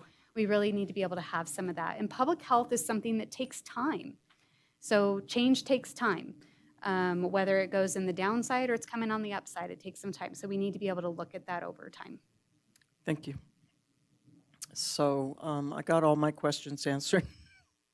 Do y'all have anything? No. I'll entertain a motion to accept this. I move to approve the Wait, strategic. let's have public comment. Oops, sorry. Public comment. Entertain that. Thank you.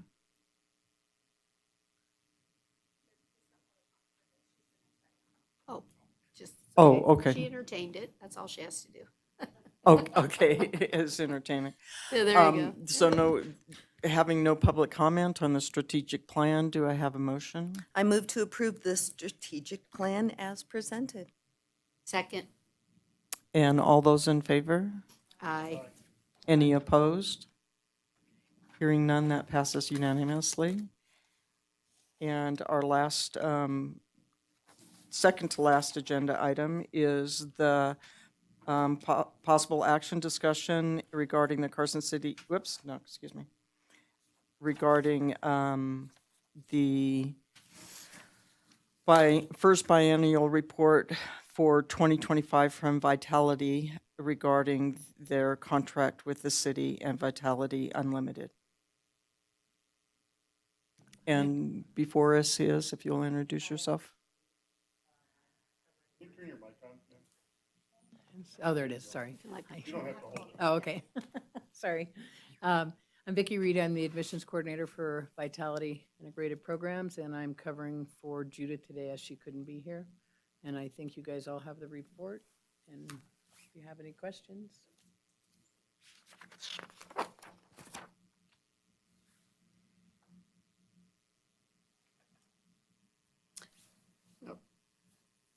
Madam Chair. So there are, Dr., excuse me, Mayor Bagwell. I have been elevated to doctor status. Do I get more money? Yeah, Dr. Mayor. Doctor of Politics, yes. There you go. You're set. That was good. So just in general, are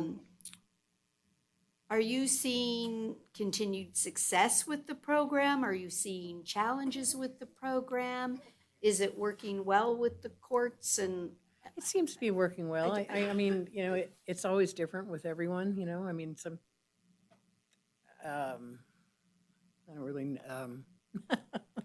I don't know, I mean, you know, we have good success rate and, you know, it just depends on the person. If they, you know, if they truly want it, they get it, you know, and then sometimes.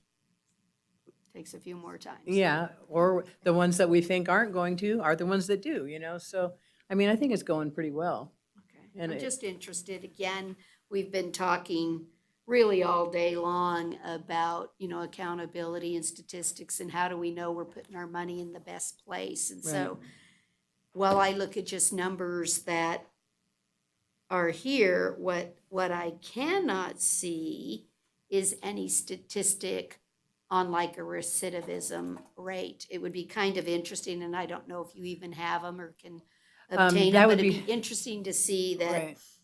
a year ago, or you look 1, 2, 3 years. Right. Client X came in and in 3 years didn't come back. Right. And that might be something that Judith can get for you. Just, if that makes sense, it's Yeah. kind of something more than just a statistic that this report, because all this tells me is the number of clients that Right. came forward. But I want to start to see the horizon of success. To me is to start to see, you know, 2 years ago, they were back within a year, 80%. Right. And then see it go down to 70%. Hey, we're making a difference. We're Yes. making a mark. But it's, and maybe Usually, we can't you know, ever make a difference or a mark, but I'd Doing like the to. admissions and stuff, I noticed that, you know, when they come back, sometimes we have a few, I mean, same people, you know, just a few that'll, you know, every 6 months to a year, they're back. But then, you know, other ones, you know, they get 4 or 5 years and something happens and they, you know, they do come back, but. It's just an interesting, and if there's any benchmark you could do Right. to help us. And I've also expand the noticed a report, lot, I'd be, I've noticed a lot more people coming to the facility from Carson City, which is a good thing. I mean, it's not a good thing, but it's a good thing. No, I know what you mean, right. Yeah. Are we making a community difference? Yes. And I'm just looking for any type of statistic that would help us know that, Yeah, this, again, are we putting the money to good use? Are we seeing any success? So right. thank you, Yeah, I appreciate that. No problem. Supervisor Shutey? No, that was from That's before. that's a yes vote, you gotta turn those off. Okay. Well, it's saying she cleared. Okay. Supervisor White? I think it would be important also to understand how many people. Mike, Thought that was the button I pushed. push something. I think it's also important for us to understand how many people presented themselves to your company that you were not able to serve, and for what reason you could not serve them.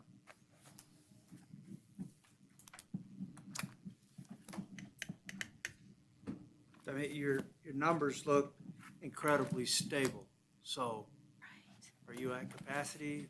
Who did you turn away and for what reason? Right. You don't need Usually- to try to extrapolate that now, but in future reports. Okay, If we all could right. know I'll that. let Judith know that you guys would like to know that.